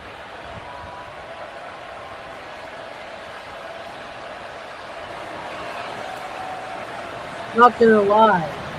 It's not gonna lie. It is. Aguilar on target for about a 9-yard completion to Brain. And that's the 2-minute stoppage with 1:57 to go. The cigars have been lit. Victory will be Alabama's for the 11th straight time here in Tuscaloosa. They haven't lost the Vols here since 2003. $7 for a coffee? Nah. How about Sonic Salted Caramel Toffee Iced Coffee with cold foam for only $2.99? It's the fancy without the pricey. Better yet, try it for free. So yeah, we are calling it. We are calling it. Alabama wins. Oh my God. I'm actually going on to Facebook right now.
Stadium in Tuscaloosa, the cigar capital of the world at the moment. Alabama leading 37-20 under 2 minutes to go. Joey Aguilar hits the crosser brain. With 2 catches all year entering tonight. He's become the target here late in the game. This is going to be 11 straight losses in Tuscaloosa for Tennessee, which is their longest road losing streak against any opponent in program history. 1 minute, 43 seconds. I don't think we need to get too nitpicky about the clock at this juncture.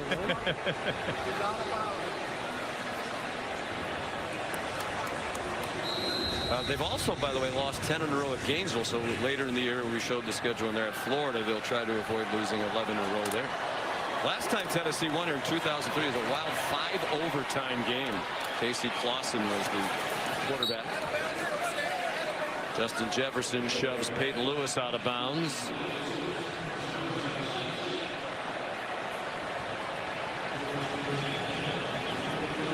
$15-yard gain, 1:43 to go.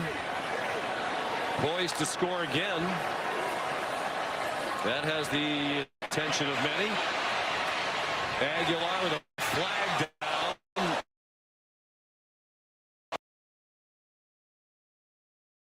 Several flags down. Pass fluttered incomplete.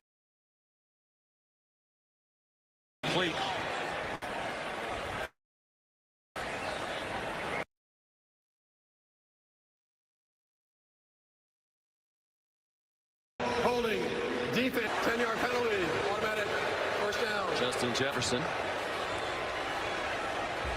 And a couple now defensive penalties on Alabama. Looked like that time Justin Jefferson just kind of grabbed him on the sleeves and wasn't allowing the defender, or the wide receiver, excuse me, to break free.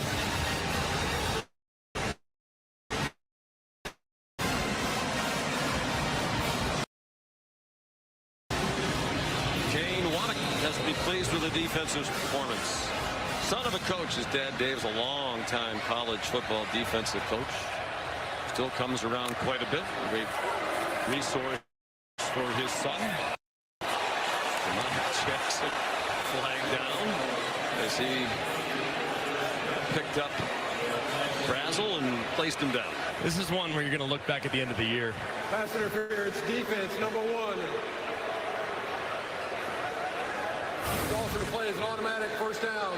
And people placed at the 2-yard line. And people look at Alabama's defensive numbers and their defensive rankings. They've given up now 400+ yards to Tennessee, but what percentage of those have been kind of in garbage time, frankly, these last couple drives? There's Dave Womack on the left. Long-time defensive coach, defensive coordinator at the end of his career at Ole Miss. Very proud of his son.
So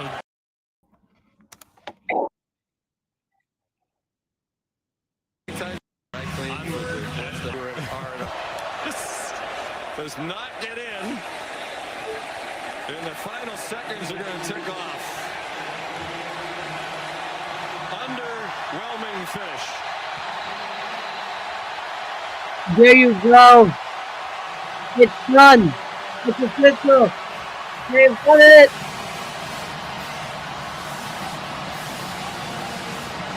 Alabama has won for the 17th time in the last 19 meetings with Tennessee. Josh Heupel is 2-3 as Tennessee coach against Alabama with both wins at home, all 3 losses here in Tuscaloosa.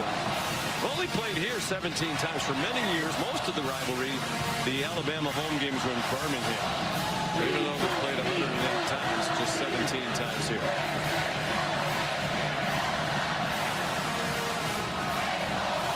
I don't think these folks would have seen this coming after the opening defeat at Florida State. Very impressive turnaround. 13 personnel on the field on film these last couple of weeks.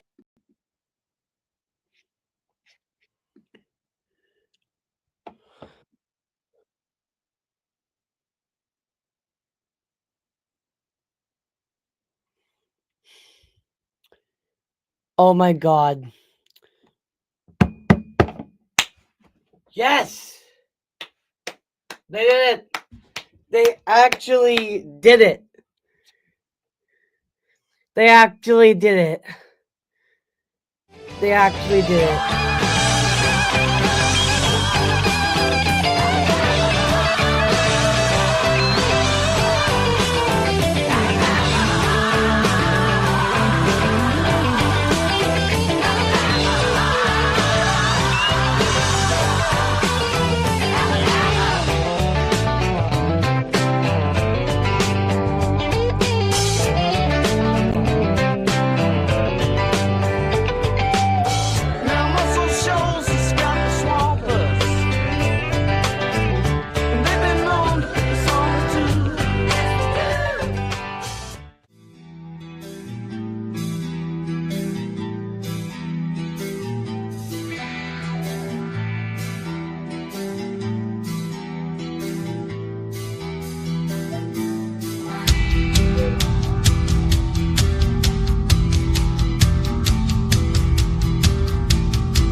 Nice.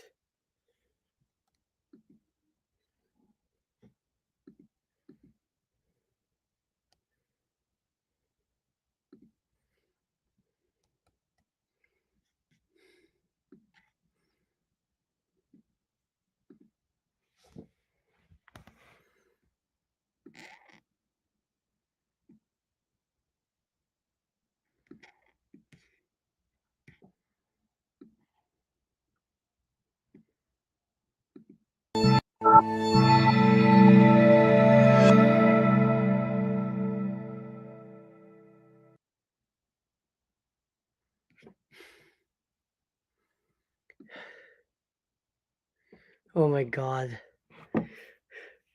So yeah, I still can't believe it. And now, to end the stream, thank you so much for this. This is actually my longest stream ever. This is actually my longest live stream ever, besides the Christmas and New Year's. So yeah, thank you.